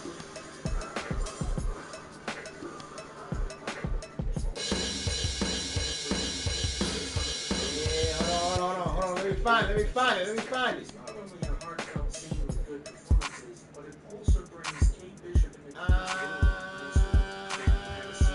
Kate saving Christmas, allowing the two characters to bond for a little bit. The show can also be funny. Now he left. Especially with the whole musical number in episode 1. I fucked it up. I ain't gonna lie. I fucked it up. And there's some fun action. The car chase in episode 3 is particularly solid.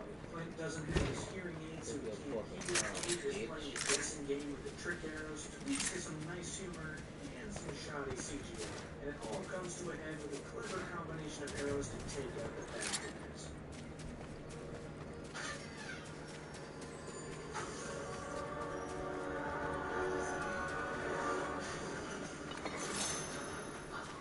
Tracksuit Mafia is a lot of fun. They say bro all the time, they're largely incompetent, and there are enough moments to see them just hang out and have small talk every once in a while. It's a good time.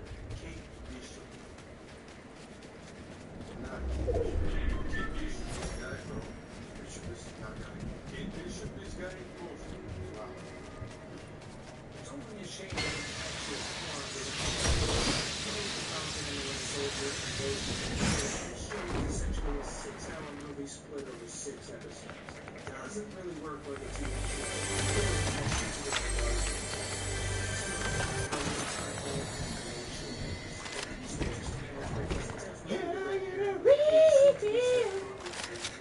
They laid on thick that this dude's probably bad news. And it gets to a certain point where it's either the worst kept secret of the show, or it's a big red herring. Turns out it's a big red herring, and it's actually Kate's mom that's dead. It just takes 5 episodes to unravel it all, when it could be unraveled in 1 or 2. Not to mention the episode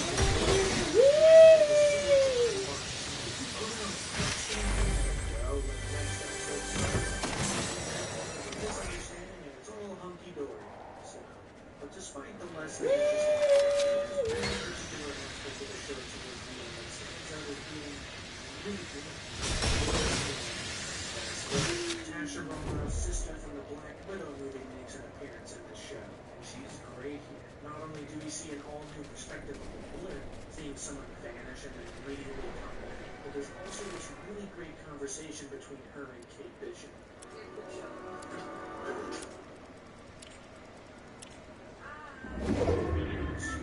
Lots of great lines. It brings great performances by both Haley Steinfeld and Florence Pugh. Also, at a certain point, it brings out the tension as things suddenly get serious. The scene plays out in an interesting, heart-pounding, and emotional way as Yelena is now this one set up by his revenge quest is not for him exactly why Natasha died. Natasha should have lived.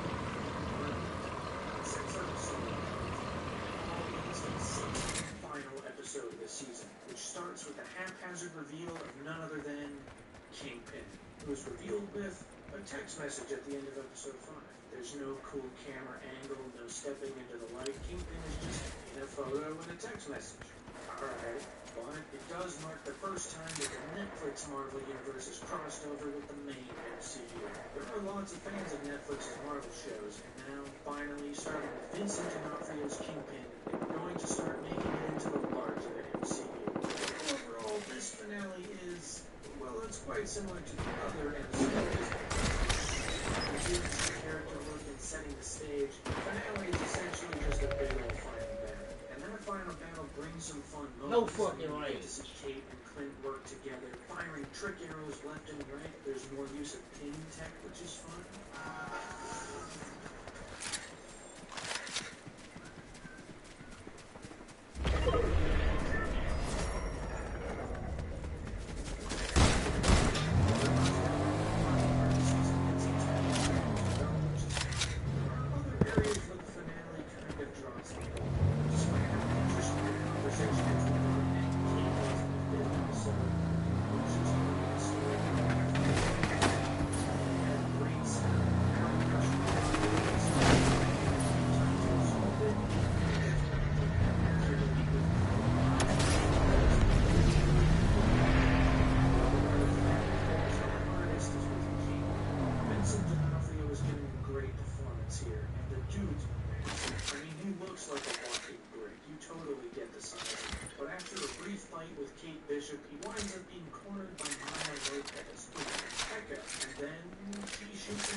Kate's mother is arrested for working with the Kingpin. The LARPers manhunt recruit Jack to their guild, and Clint and Kate head on over to the Barton household just in time to celebrate Christmas. It's a holiday miracle, and with the burning of the Ronin suit, Clint Barton and Kate Bishop wind up closing this very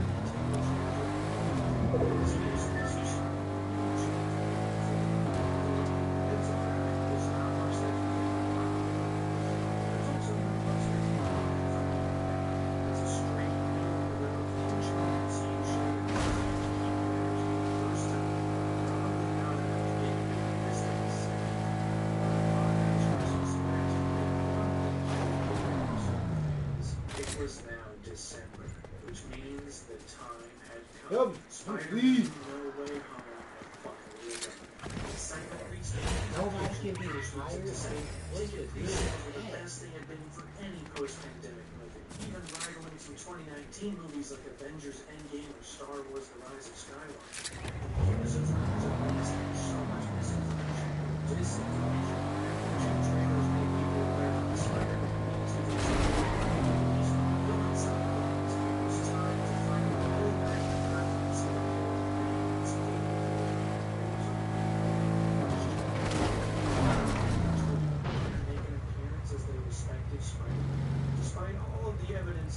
having come out over the past year, there was no official confirmation of their appearance.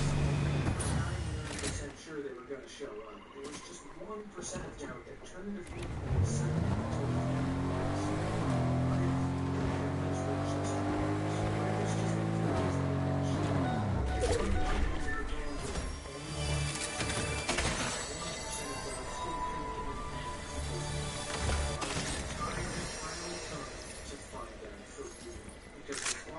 finally turned to December 17th, 2021.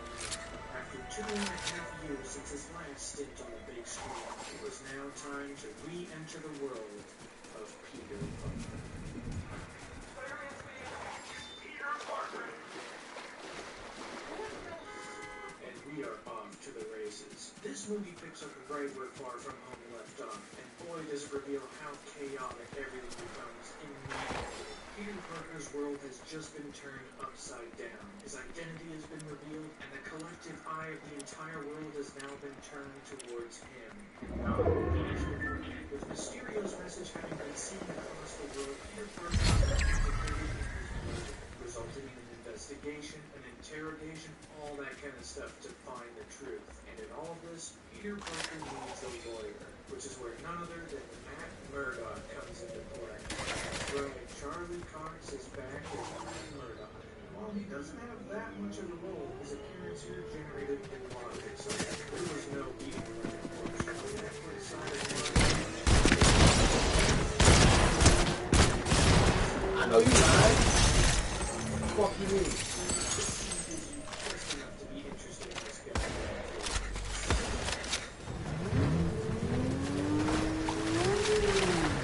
Oh no! Oh, wait a minute! Wait a minute! Wait the...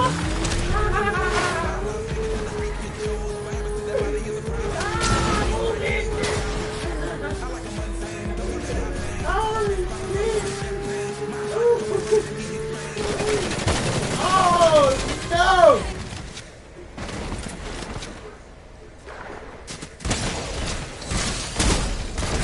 Sit that shit down.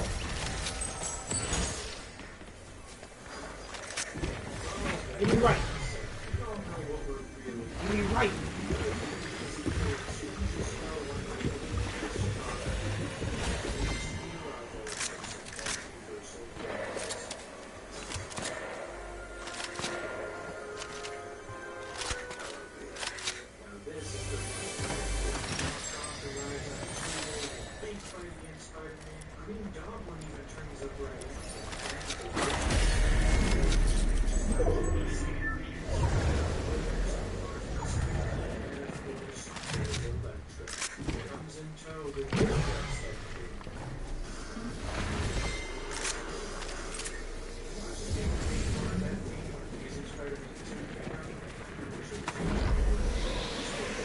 I ain't know I could jump or not.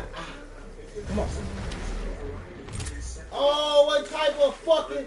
Yeah, fuck you mean? Come on! Come on! Ah, come on!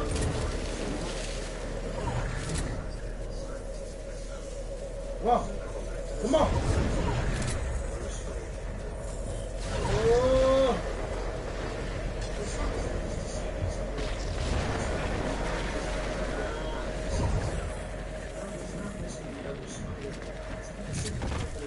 Fuck, come on. Whoa, no, that's a bounce off you, fucking bitch.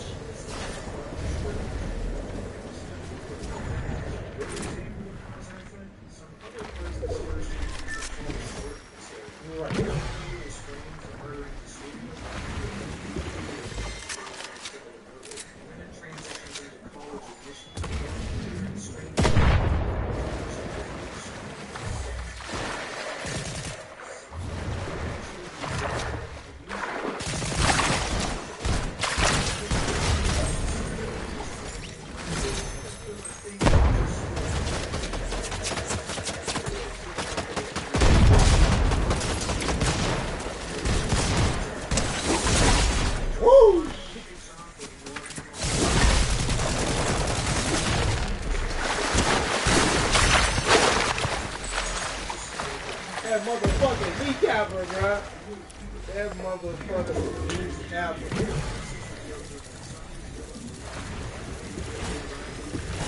That motherfucking...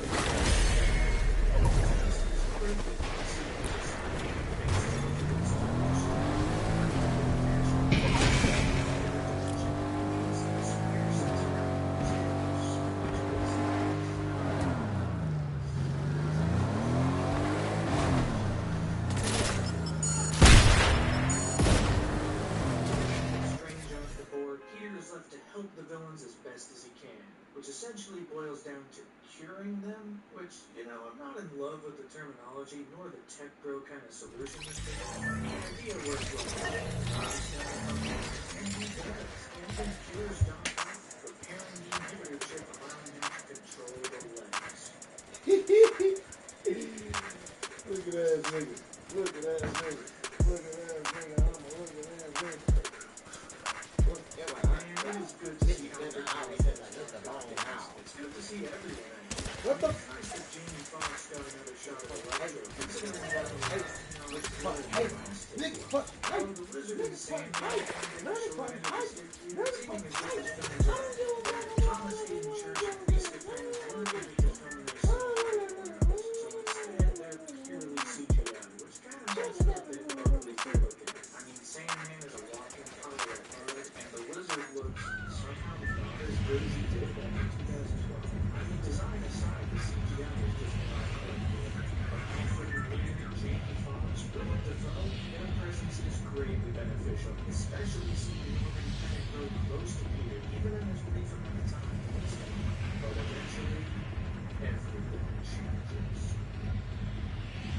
Okay, little one news happened. If you want a super punch like that every time, tell them you want a hamburger. That's an apple,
Just like that, the tone shifts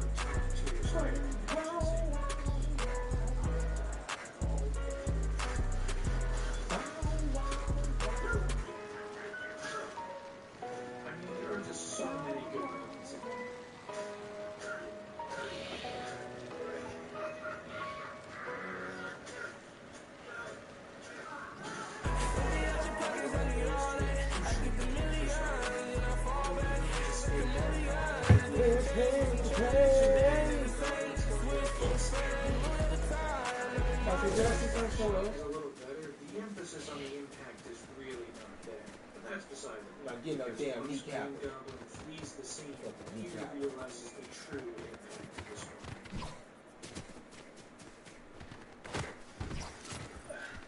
There had to be casualties at some point. A movie like this, you just know that someone's gonna bite. And here, it's Aunt May that gets the apple back. No.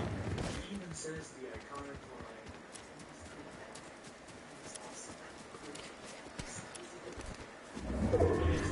That will impact Peter the most. Aunt May has kind of been his rock across all three of these movies. Sure, he has a good relationship with May, MJ, and even Happy, but Aunt May is the one he's closest to, and her death is what hits the hardest. Which brings us to our crisis point. The villains are scattered, our heroes are scattered, and Spider-Man is left to man alone as the world once again blames him for the attack. But hey, at least Ned can use magic now. How cool is that? Ned has Doctor Strange powers. He even opened the portal to Spider-Man. Heroes are gonna team up to face the villains off once and for all, and...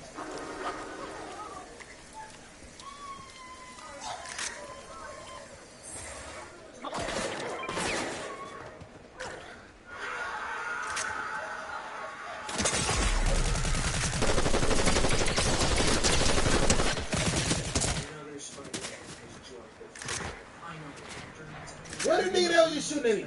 Come on, shoot and take it.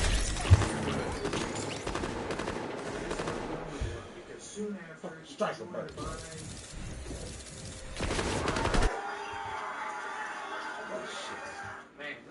I wanted to say the wings for in the morning. I'm over the moon for this as well, but the cheers are a little much. Come on, let's watch it without the cheers.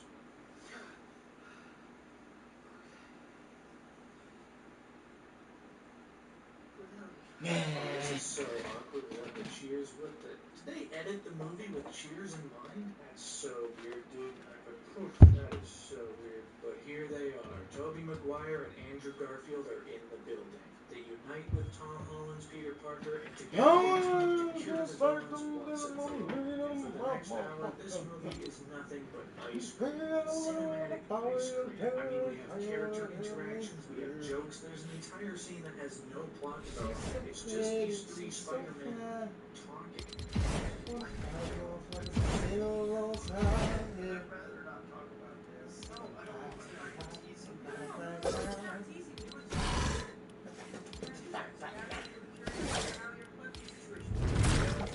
Y'all wanna get what, 200 VCs just for the, just 200?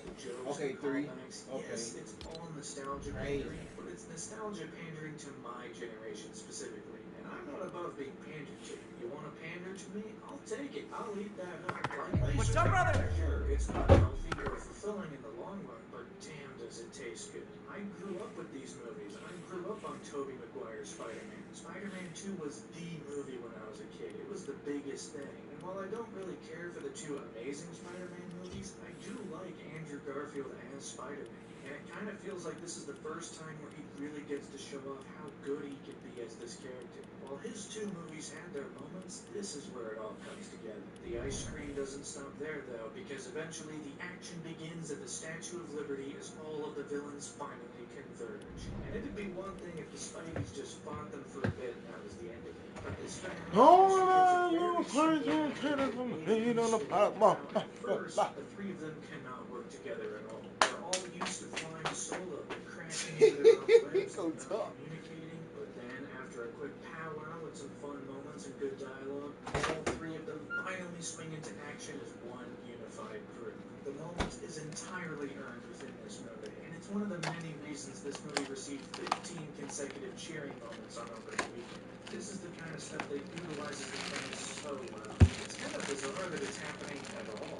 Like, all 3 live-action Spider-Man are currently on screen kicking ass, and it's just surreal. Like, this is a real movie. It's crazy. And eventually, thanks to their newfound unity, each of the villains are cured of their specific ailments. Sandman has returned to archival footage from Spider-Man 3, the Lizard has returned to archival footage from Amazing Spider-Man 1, and Electro is drained of all of his electricity. Well, he still has enough to give a not-so-subtle nod to Miles Morales, which is fine. I just thought you were black. Oh man, I'm sorry. Oh man, I'm sorry. And that shit killed me. That shit killed me. That shit killed me. Like, nigga, what? Like, what? Nearly destroying the place, which also results in MJ falling from the scaffolding. Tom Holland's Peter tries to save her, but he's intercepted, leaving none other than Andrew Garfield's Peter to jump to the rescue to save her. What makes Chipotle's chicken so different from everybody else? Yeah, we cook. We actually cook it. It's naturally raised. No artificial and anything. It's not frozen. Never frozen. Ever. Ever. Ever. No. No. It's Chipotle. No freezer. It's really fresh. Here's what you can expect to pay for your tax bill. Wait, this is backwards. My last tax guy only ever told me the price after he was finished. In H&R Block, we let you know the price up front. That's some forward thinking. Switch to H&R Block so you know the cost before you begin.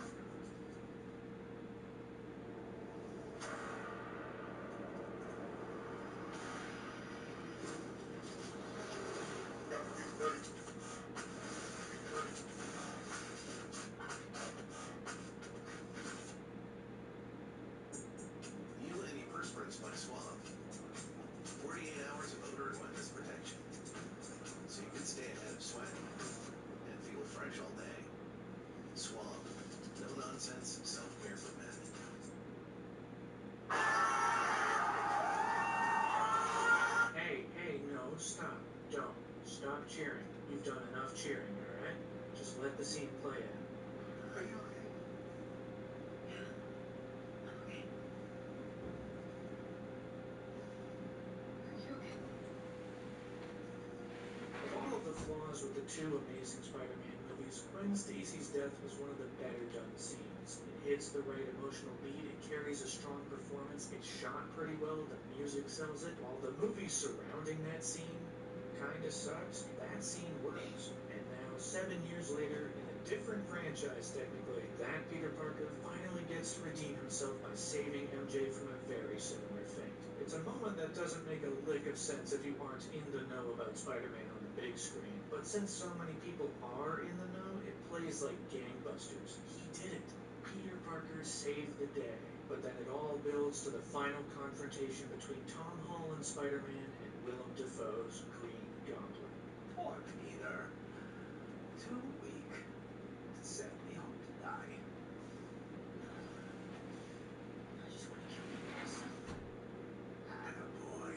Willem Dafoe is so great in this. I mean, he's bringing his A game, just being this complete SOB of a villain. The MCU kind of needs more of this, honestly. And I guess all it took to bring it to the MCU was grabbing a villain from another movie. And it also brings out everything in Peter himself as he wails on Goblin, punching him left and right. He nearly uses the glider to kill him until...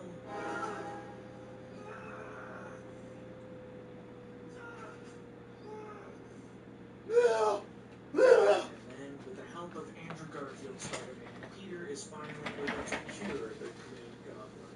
Just like that, all villains are cured. All ailments have been quenched. I mean, Tobey Maguire got stabbed at one point, but he's fine. He's all good. You know who's not good, though? Tom Holland's Peter. Because of the massive battle, the seams of the multiverse are beginning to break, and Doctor Strange can't keep them closed. So, Peter suggests to erase any memory of him from across the world, essentially erasing Peter Parker from existence, or at least everyone's collective consciousness. It's a big sacrifice for Peter. The whole reason he got into this mess was because he wanted to control who knew about him being Spider-Man. But now the only solution is that everyone has to forget he ever existed, which leads to a series of emotional goodbyes. On one hand, we have Tom Holland saying farewell to Tobey Maguire and Andrew Garfield, bringing together a totally earned payoff for the three characters' union. I mean, you gotta love this stuff. Thank you. And then Peter has to say goodbye to Ned and MJ. The music comes in full force, the scene is shot slightly better than some MCU scenes, the emotions are running high, as shortly but surely, Doctor Strange closes the breaches in the multiverse, sends every multiversal visitor back to their home universe, and erases Peter Parker from everyone's mind. But that is only part of Peter's sacrifice, because despite promising that he would remind Ned and MJ of their past adventures once he ran into them again, he ultimately decides to not do that. At least not yet. They're happy. They've gotten into college. MJ even has a brief line about how the injury on her head doesn't hurt as much anymore. While it's likely inevitable that these characters are going to come back in the future, it's good that for this movie, the memory eraser is not undone immediately. But now, Peter Parker is alone, with no support system, no Stark Industries, no friends, and a small little New York apartment all to himself. But he does have a spiffy and shiny new Spider-Man suit, which he dons right at the end to swing around New York City once again. People might not know who he is anymore, but you can be rest assured there will always be a friendly neighborhood Spider-Man. And that right there is the end of the movie. A movie called... wait, what was it called again? What is it? That's a magic number. What a ride. While it was rocky at first, it soon found its footing about an hour in and kept going strong until the finish. Stupid ass. Solid action set pieces, tons of fun scenes, and so much great stuff with the three Spider-Men. Anxiety swiftly turned to excitement and then total catharsis. Tobey Maguire and Andrew Garfield were in the movie. They had significant roles, taking on much of the burden in the last hour, and it was just a blast seeing them all interact. From the conversations to the swinging around, I mean, the movie delivered on what it didn't officially promise, but what fans were hoping for.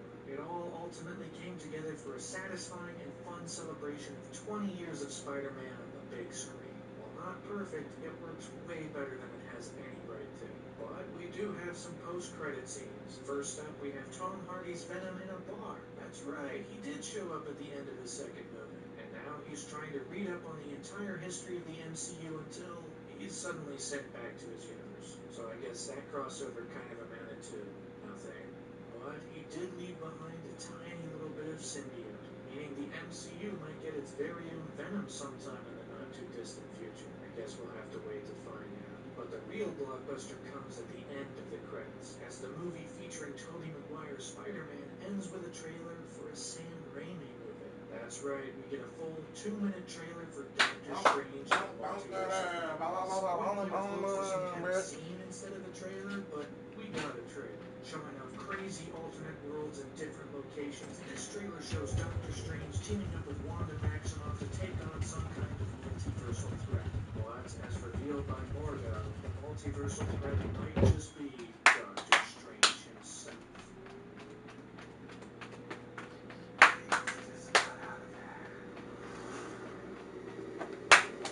Oh boy, now that looks like a big old tie-in to Oh my God. the same Doctor Strange that I'm making this I don't know. last There are time too many the greatest. similarities to rule it out just yet. Should be fucking asleep by Overall, now, the movie but looks you know, big, it looks exciting, and the trailer long ass eventually nap made because I its was way trying to online finish it all shortly early. after No Way Home's release, allowing fans to comb through every inch for any hints towards the larger story. After No Way Home gave such a fun multiversal story, fans were ready for Marvel to strike again with Doctor Strange 2.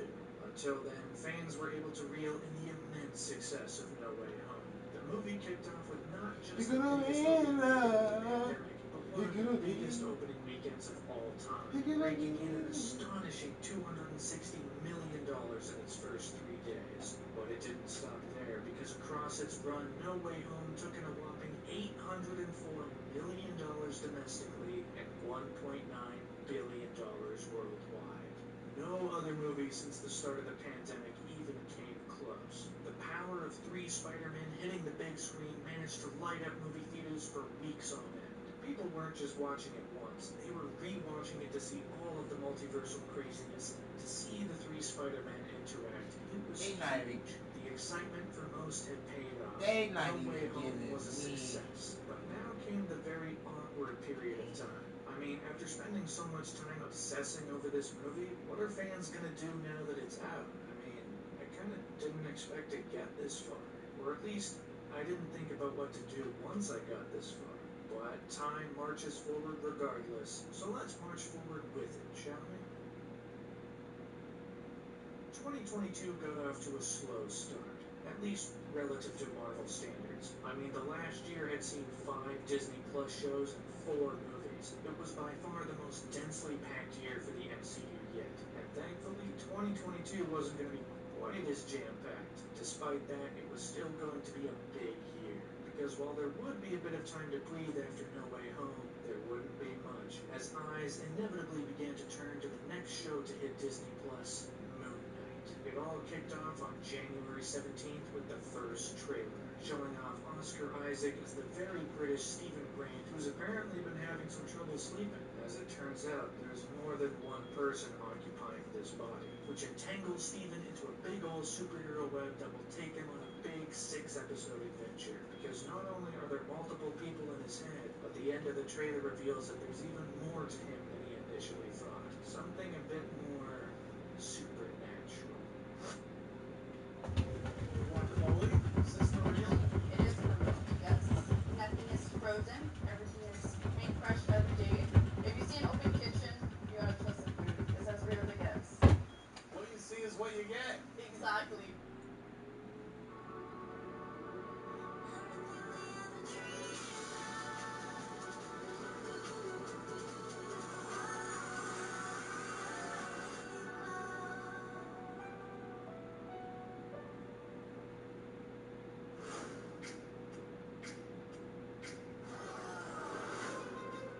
You were the last person to see the president alive. Welcome to the White Lotus in Thailand.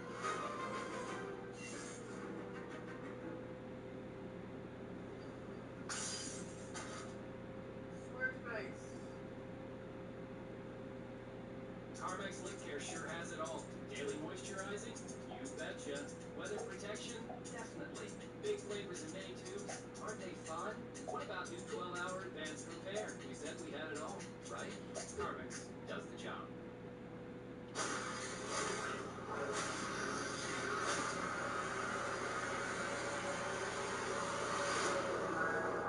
It looks surreal, it looks slightly different, it has a pretty impressive cast of actors, and overall it got fans interested to see the introduction of a new hero to the MCU. But things really began to heat up when the clock turned to the Super Bowl, because Marvel made their presence known by building exciting adventure of 2022, Doctor Strange in the Multiverse of Madness. Not only was there a brief 30-second spot that aired during the game, but Marvel also released an all-new 2-minute trailer online for fans to chew on. And boy is it a big trailer.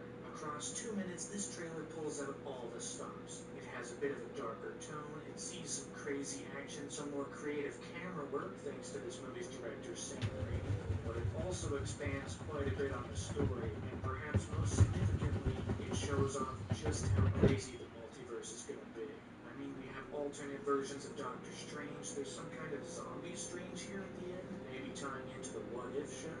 Wanda even sees another version of herself, but the most significant multiversal occurrence comes in the middle of the trailer, where Strange, being led by some kind of Ultron drones, meets up with a group of nondescript heroes. While we don't get a good look at any of them, we do hear one of them. We should tell him the truth. And boy, Not that the sounds a truth. whole hell of a lot like Patrick Stewart. Anything Does but this the mean what I think it means? truth. Professor X? That Professor X is making an appearance in this movie? Who else is gonna show up? Rumors have already circulated about John Krasinski showing up as Reed Richards, but things might go even crazier than that. Could Chris Evans come back as Johnny Storm?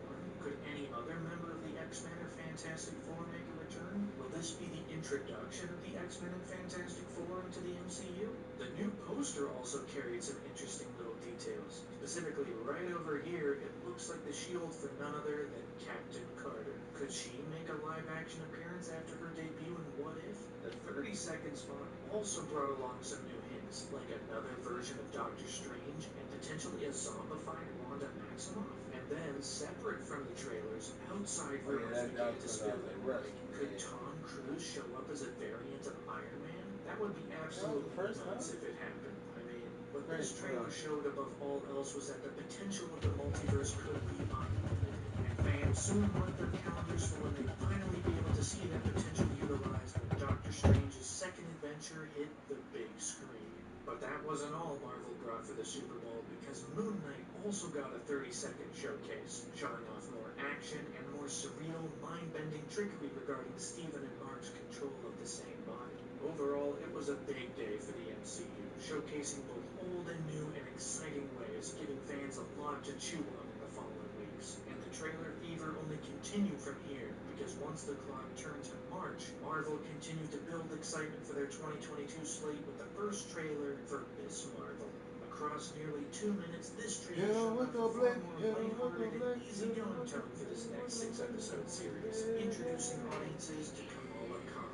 In fact, it seems to kind of introduce us to her world through her eyes, because the start of this trailer sees a bit more stylization, some more creative camera moves, along with little drawings all over the screen. Speech bubbles, devil horns, the Marvel logo appears in a thought bubble, that kind of stuff is fun.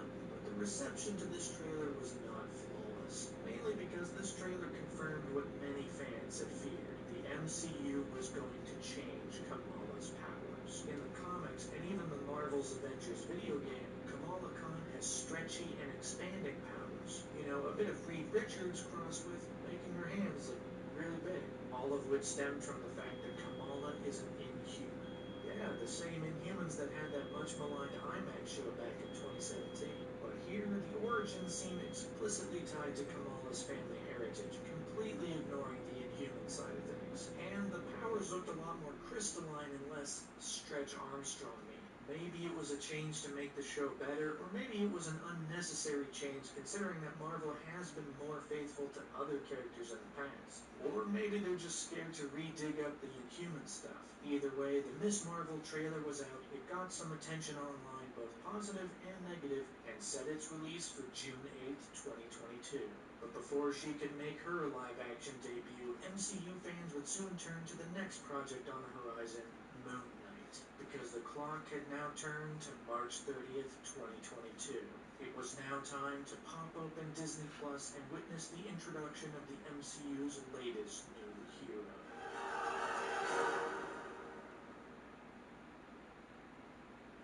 Stephen Grant is a mild-mannered gift shop employee. He's exceedingly British, he has a one-finned goldfish, and he loves the history and mythology of Egypt. At least, that's the life he thinks he has, because as it turns out, his body is being inhabited by another person, Mark Spector, a mercenary who has also become the fist for the Egyptian moon god Khonshu. Now, with this realization, Stephen Grant and Mark Spector must learn to work together and utilize their God-given powers to become Moon Knight. And the journey to do so is just kind of okay.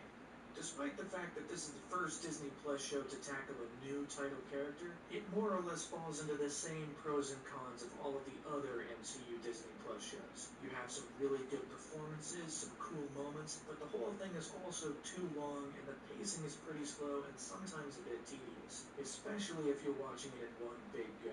Like most of the MCU Disney Plus shows before, this is a 6-hour movie that would likely be better if it was a 2-hour movie.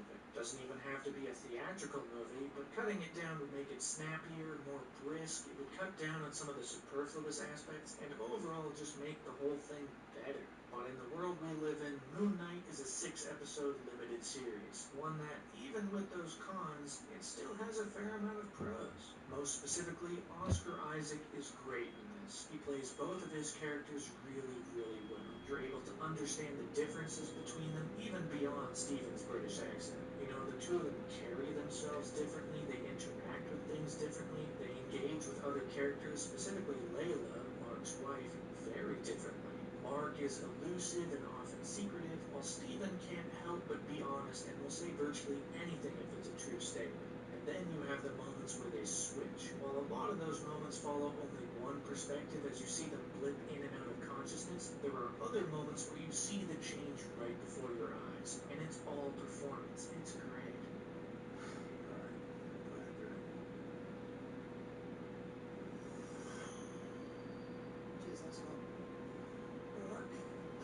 Khonshu is also pretty solid in this. You get a sense of how manipulative he is, you get a sense of how otherworldly he is. The voice by F. Murray Abraham is also great, and the slow introduction to him over the first 2 episodes provides lots of good little moments.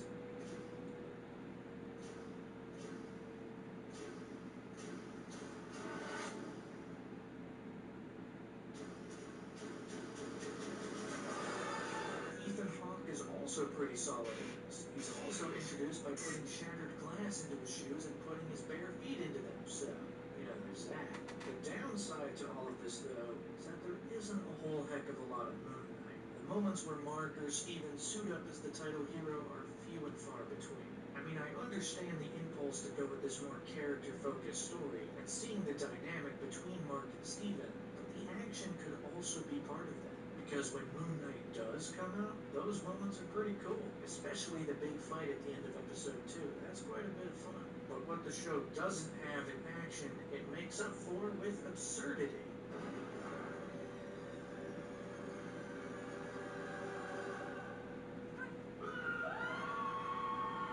The 4th and 5th episode throw the entire playbook out the window for a far more surreal series of events. Not only does it allow the 2 characters to really be fleshed out, but it also plays with your brain. Like, was the whole show real, or has Mark been in a psych ward this entire time and all of it is in his head? I mean, the talking hippo kind of makes Mark sound a bit crazy, so... Not to mention, this stretch gets to the very core of these characters. Not only does it reveal that Mark created Stephen as a way of getting away from his own trauma, but it also reveals that Khonshu found Mark bestowed him the powers of Moon Knight. While putting these reveals so late in the show is always an odd choice, it works in the confines of this episode, and it allows Oscar Isaac to act the hell out of these scenes. It's only a shame that the finale just completely drops the ball. Okay, there are some good aspects to the finale. It finally brings out some action where both Mark Spector and Stephen Grant get to utilize their powers and transfer control in fun ways. Layla also becomes a superhero herself, which is a bit of fun. And while both of those things are positives and definitely what the show needed more of, Oh yeah, that's it what I was gonna really look up feels too. like a monkey's paw situation. I want to know if they Because there's a done with catch. the With all of this action taking over the finale, Phase all of 5. the character stuff falls to the wayside. There isn't really a satisfying conclusion to any one character journey. It's all punching all the time. And any payoff there is completely overshadowed by the, to put it blunt, bad editing. This finale is somehow the shortest episode of the bunch, and it feels like it's in a hurry. Scenes cut out super quickly, emotional beats aren't able to land because the thing just feels like it's speed running to the finish line. After all of We the got setup and phase 5, I slow think. burn pacing in the first 5 episodes, episode 6 just ties it all up in what seems like the blink of an eye. And that metaphor actually becomes literal once the final battle comes around. Here, let me show you.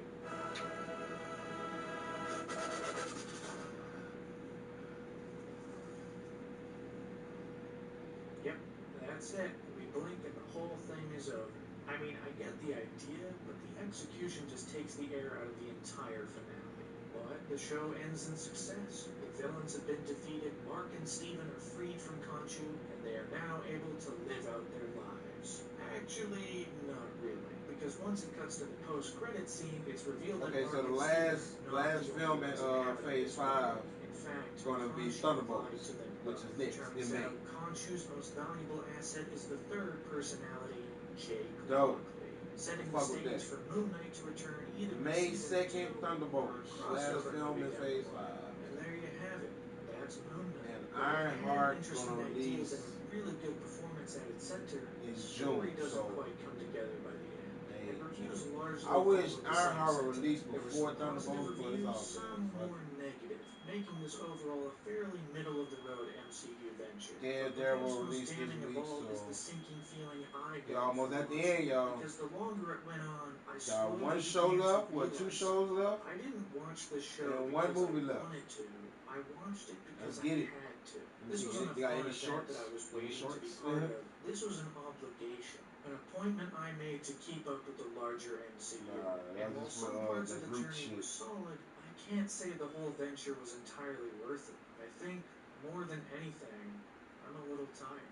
At the very least, the big screen side of the MCU is looking pretty solid, because during the month of April, developments continued regarding the MCU's massive year ahead.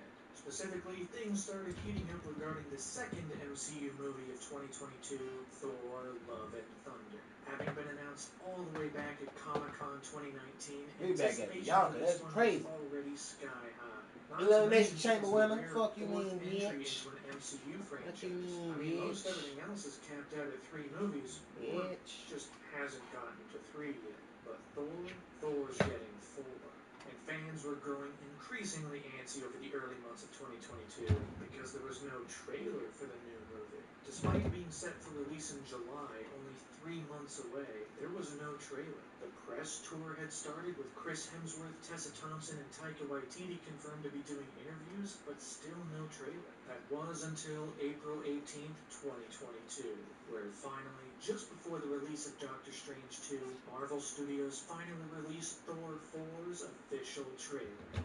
It's a brisk trailer, sitting at 90 seconds, but it packs in quite a bit, showing Thor trying to figure out who he is following the events of Avengers Endgame, including going to crazy new places, potentially visiting New Asgard, currently run by Valkyrie, and perhaps most exciting of all, spending a bit of time with the Guardians of the Galaxy. You ever feel lost? Just look into the eyes of the people that you love.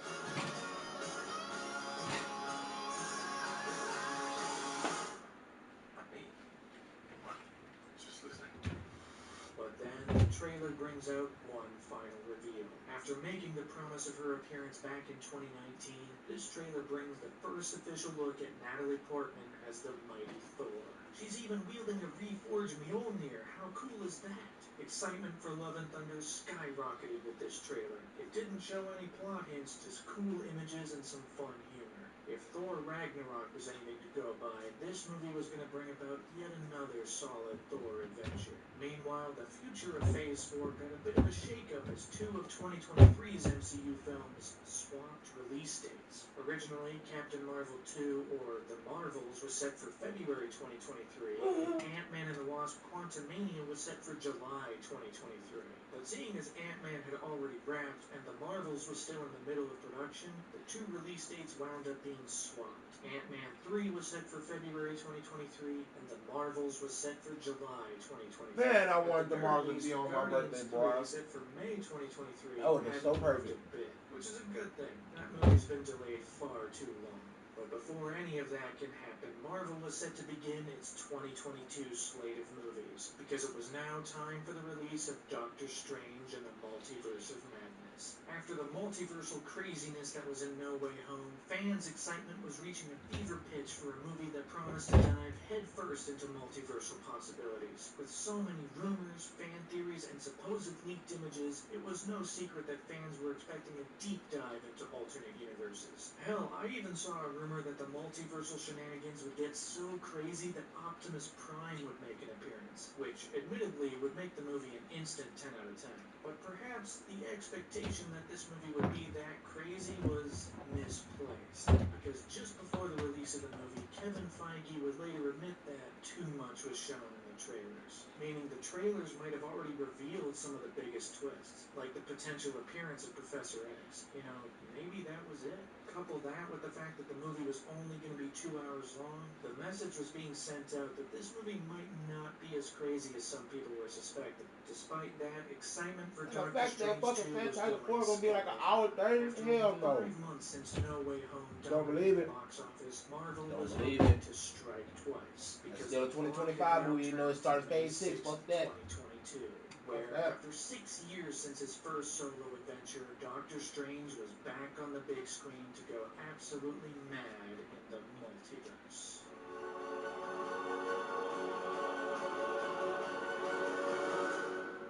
This is a Sam Raimi movie. From top to bottom, this is a Sam Raimi movie. And that's a good thing. Unlike most MCU movies, this one has a distinct style, a distinct visual look. From the very first shot, the camera is flying around the landscape. There's tons of crazy visuals, there's tons of great little visual moments. Sam Raimi's hallmarks are all over this movie. From moments that harken back to Evil Dead,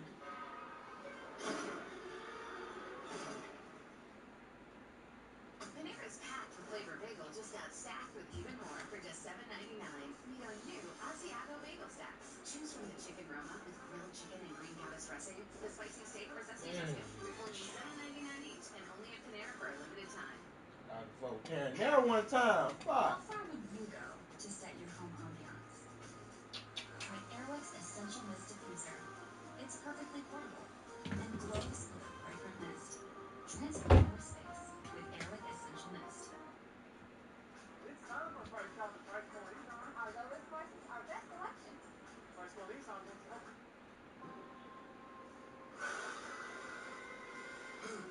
UFO. For the next phase of my plan. Nothing can stop me now. I hope that shatterproof glass can withstand the abuse. Mother! Looks like it's up to us to save the Earth. It was nice knowing you guys. Now who gets what?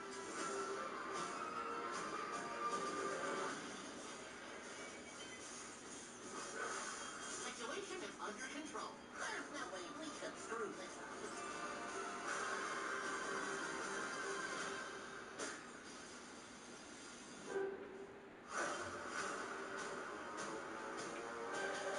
Who asked for this?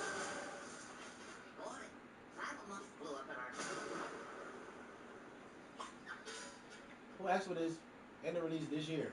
to This moments month. like the fight with a big What? tentacle monster that ends with a Crazy. street lamp impaling it right in the eyeball.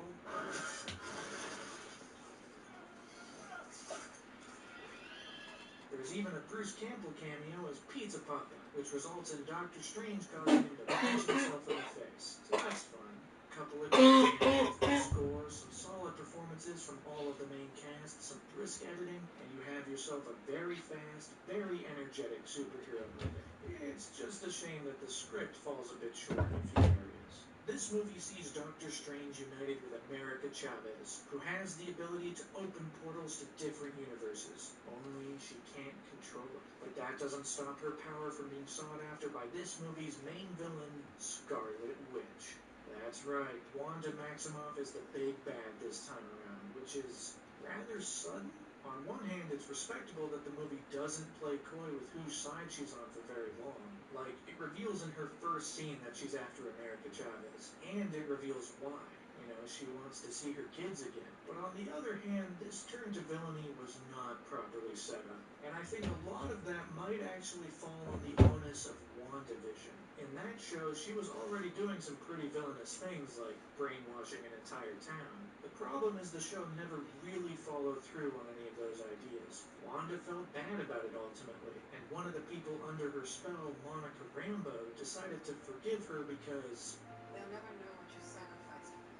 had WandaVision committed to the villainous side of this character and seen her devolve over the course of those 9 episodes, her turn to villainy here wouldn't be as sudden or as jarring. But that's not the world we live in. Maybe I can dream about it though, because as this movie reveals, dreams are just us peering into alternate versions of ourselves from across the multiverse. Now ain't that a concept? I guess with the infinite possibilities of the multiverse, it would be possible for our dreams to be real in some other place, and that's what this movie runs with. But we didn't show up to this movie to see characters dream about the multiverse. We showed up to this movie to see them run around in crazy alternate universes and meet a bunch of crazy characters. And finally, after some big action and camouflage, which concludes with Doctor Strange and America Chavez rushing through tons of alternate universes, they finally arrive in another alternate universe. And it's here they meet the Illuminati.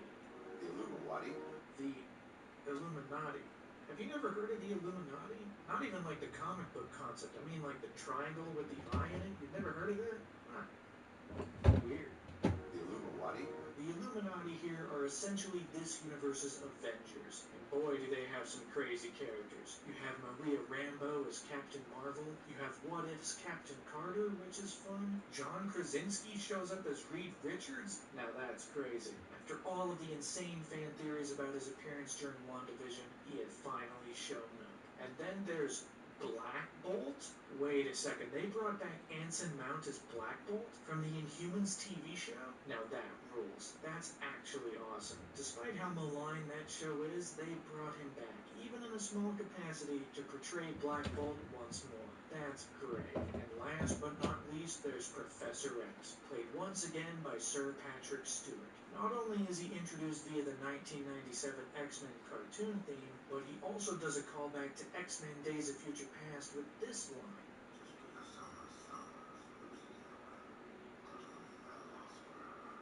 Just because someone stumbles and loses their way doesn't mean they're lost forever. But while Professor X is a pretty solid dude, everyone else on this council kinda sucks. I mean, they're pretty pompous, they're pretty full of themselves, which makes it all the more satisfying when Wanda shows up and kills literally all of them.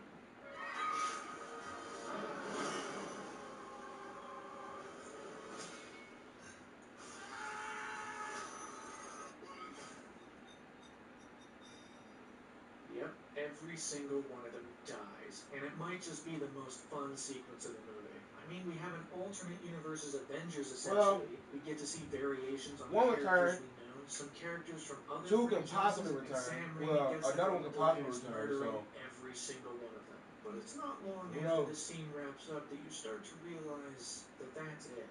As in, that's the extent probably of this already movie's returned. Who multiversal knows? craziness. Kevin Feige wasn't kidding when he said the trailers might have revealed too much, because they revealed the one scene that was going to happen. You know, this is the only scene of its kind in the movie. While a movie like this drowning in cameos is probably not a good outcome, and would likely become a big Ouroboros, you know, a snake eating its own tail, I gotta admit, I think I wanted more cameos. I mean, after No Way Home had lots of fun with its multiversal ideas, it's not a stretch to hope that the movie called Multiverse of Madness will do something similar. And it's also due to the fact that this is probably the most fun part of the movie, and I think I just want so much more of that. But this movie doesn't have any more of that, which is a little underwhelming. It does have a music battle, though, where Doctor Strange fights Doctor Strange with music notes, and that's quite a bit of fun. Not only that, but the whole movie centers around the Darkhold, which in the finale allows Doctor Strange to dreamwalk into the corpse of his alternate self in order to stop Wanda.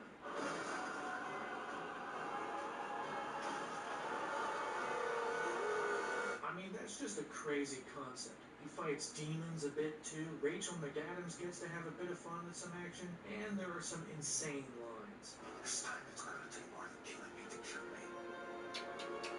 I mean, there's nothing like seeing a Doctor Strange corpse giving a motivational speech to America Chavez to get you to realize this is definitely a Sam Raimi movie. Ultimately, the climax of the movie sees America Chavez finally gain control of her powers. She shows Wanda how far she has truly fallen, and then, to help prevent further suffering, Wanda crushes herself within the mountain that contains the original Darkhold spells. So, I guess that's the end of the Scarlet Witch? Nah, definitely not. She'll come back at some point. But overall, Doctor Strange is able to return to his home universe, America Chavez begins to be trained in the mystic arts, and all is well with the universe. Well, except for this.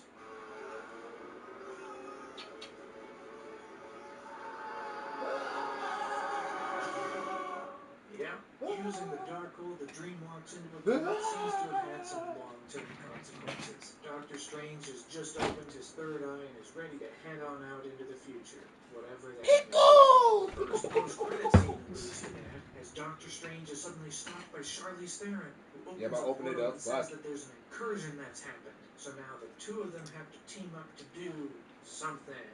Honestly, having watched this scene a couple times, I have no idea what any of this means. Sure, I could Google it, but this is honestly the most confused I've ever been for a Marvel post-credits scene. The second scene is more fun, though, as we revisit Pizza Papa as he finally stops punching himself in the face. It's over! Look at that. That's good stuff. Overall, Multiverse of Madness has some really good stuff and some really not good stuff. It's sometimes inconsistent with itself, and especially with some other projects in the MCU, but it also carries its own unique Sam Raimi style. Critical reception followed the same kind of lines. There were positives with Sam Raimi's style, but criticisms for how it is bogged down both in being a sequel to so many previous MCU properties and a trailer for so many future MCU properties. But the more interesting part of the reception came from audiences, or at least the vocal part of the fandom, because this movie kind of became the first love it or hate it MCU movie. Some people loved it for its positives, but others hated it for the drastic and sudden change in Wanda's characterization, some of the more goofy set pieces, and yes, for the lack of cameos. In fact, it was in these criticisms that fans began to uncover some details on how exactly the movie came to be what it is. They might not have gleaned a complete picture, but they uncovered some of the big pieces. For one thing, this movie was originally supposed to be released before No Way Home. This movie would introduce audiences to the multiverse and America Chavez, both of which would have a major impact in No Way Home. But then the pandemic shifted the release schedule and No Way Home came first, which might have resulted in a less than stellar first half of that movie. But that also could have led this movie to be the setup that came after the payoff.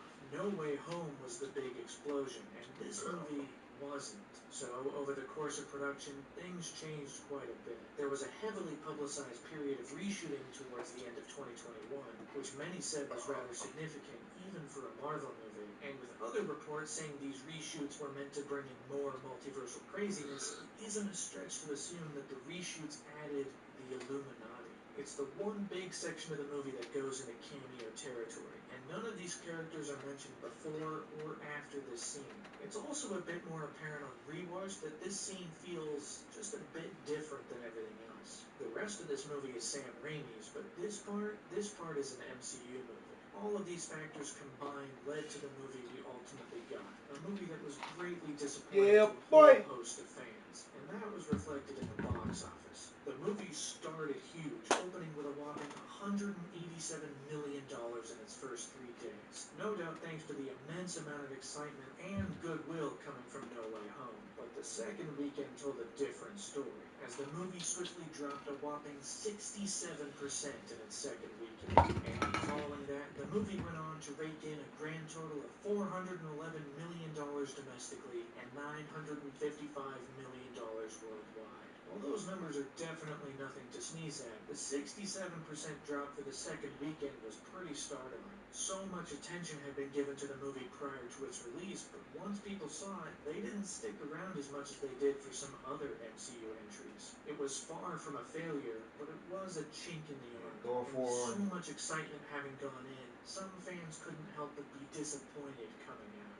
But the MCU would continue to truck forward regardless, because with the summer movie season having begun, press surrounding the MCU's future came through thick and fast. On Yeah, I'm not gonna watch this whole thing with y'all. Thor: Love and Thunder, with exclusive images and interviews with Guess it's about to go into that director territory. and on the other end, you had Guardians of the Galaxy Volume 3 wrapping production, with plenty of the cast and director James Gunn sharing how bittersweet this whole process was. Just so y'all can Then, know it's on real. the Disney Plus side of things, promotion finally hit a swing with the upcoming She-Hulk series, kicking off on May 17th with the first official trailer.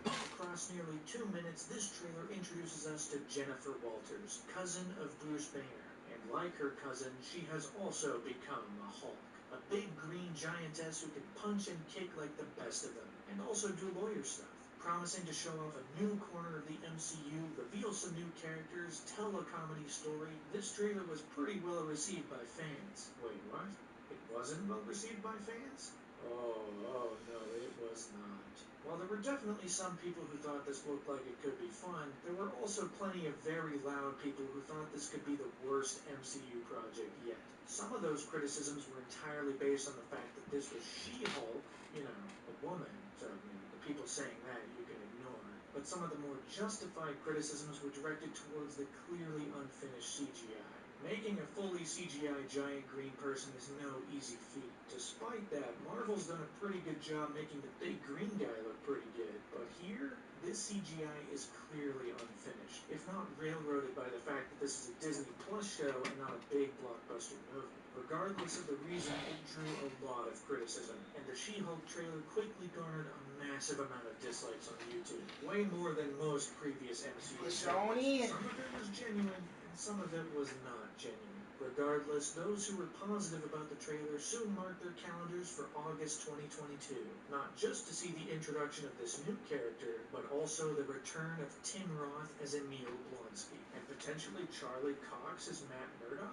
I guess we'll find out. She-Hulk wasn't the only thing to get a trailer though, as only a few days later, Thor returned to the spotlight with the second trailer for Love and Thunder. Narrated by Korg, this trailer reveals a whole bunch more of the story this fourth entry is going to tell, starting with the unexpected arrival of Jane Foster as the mighty Thor. Jane? Then building into the full reveal of Christian Bale's villain, Gore the God Butcher, who's taken on a vow to kill every single god. And now Thor's the next one on his list. So the heroes must I'll see y'all motherfuckers Friday. Probably Wednesday or Thursday. But definitely Friday. And getting naked in the process. Today's Sunday. Oh, you flicked too hard, damn it! March 2nd. Sunday. 9:58. It definitely had a different vibe than So it's about to be a good 2 hours after I hit my last little piece of weed. So with the God of Thunder. The only downside is hopefully this time around the Guardians of the Galaxy. With the shot of the Friday, ship leaving I'll still be a non-smoking nigga. One can easily guess that the Guardians might only be in the movie for the first 20 days. which is a shame. But nah, looks like he's going I'm gonna still be sober as shit. So before any of that can happen, though, Marvel had fans turn their attention back I don't know to what to Disney say. Plus, as their I don't know next what to say. series had now arrived. You None know, other than except Miss Marvel. see you After plenty of Friday. marketing and press surrounding Not the gonna show, see the me clock had Monday, now not turned gonna to see me June 8th, Tuesday, not gonna see me 2022. Wednesday, Now, not after gonna see only me 8 years Thursday. since her comic But book Friday, debut, audiences and fans popped open the streaming service to see Miss Marvel arrive for her live action debut. I'm a see. I'm a see.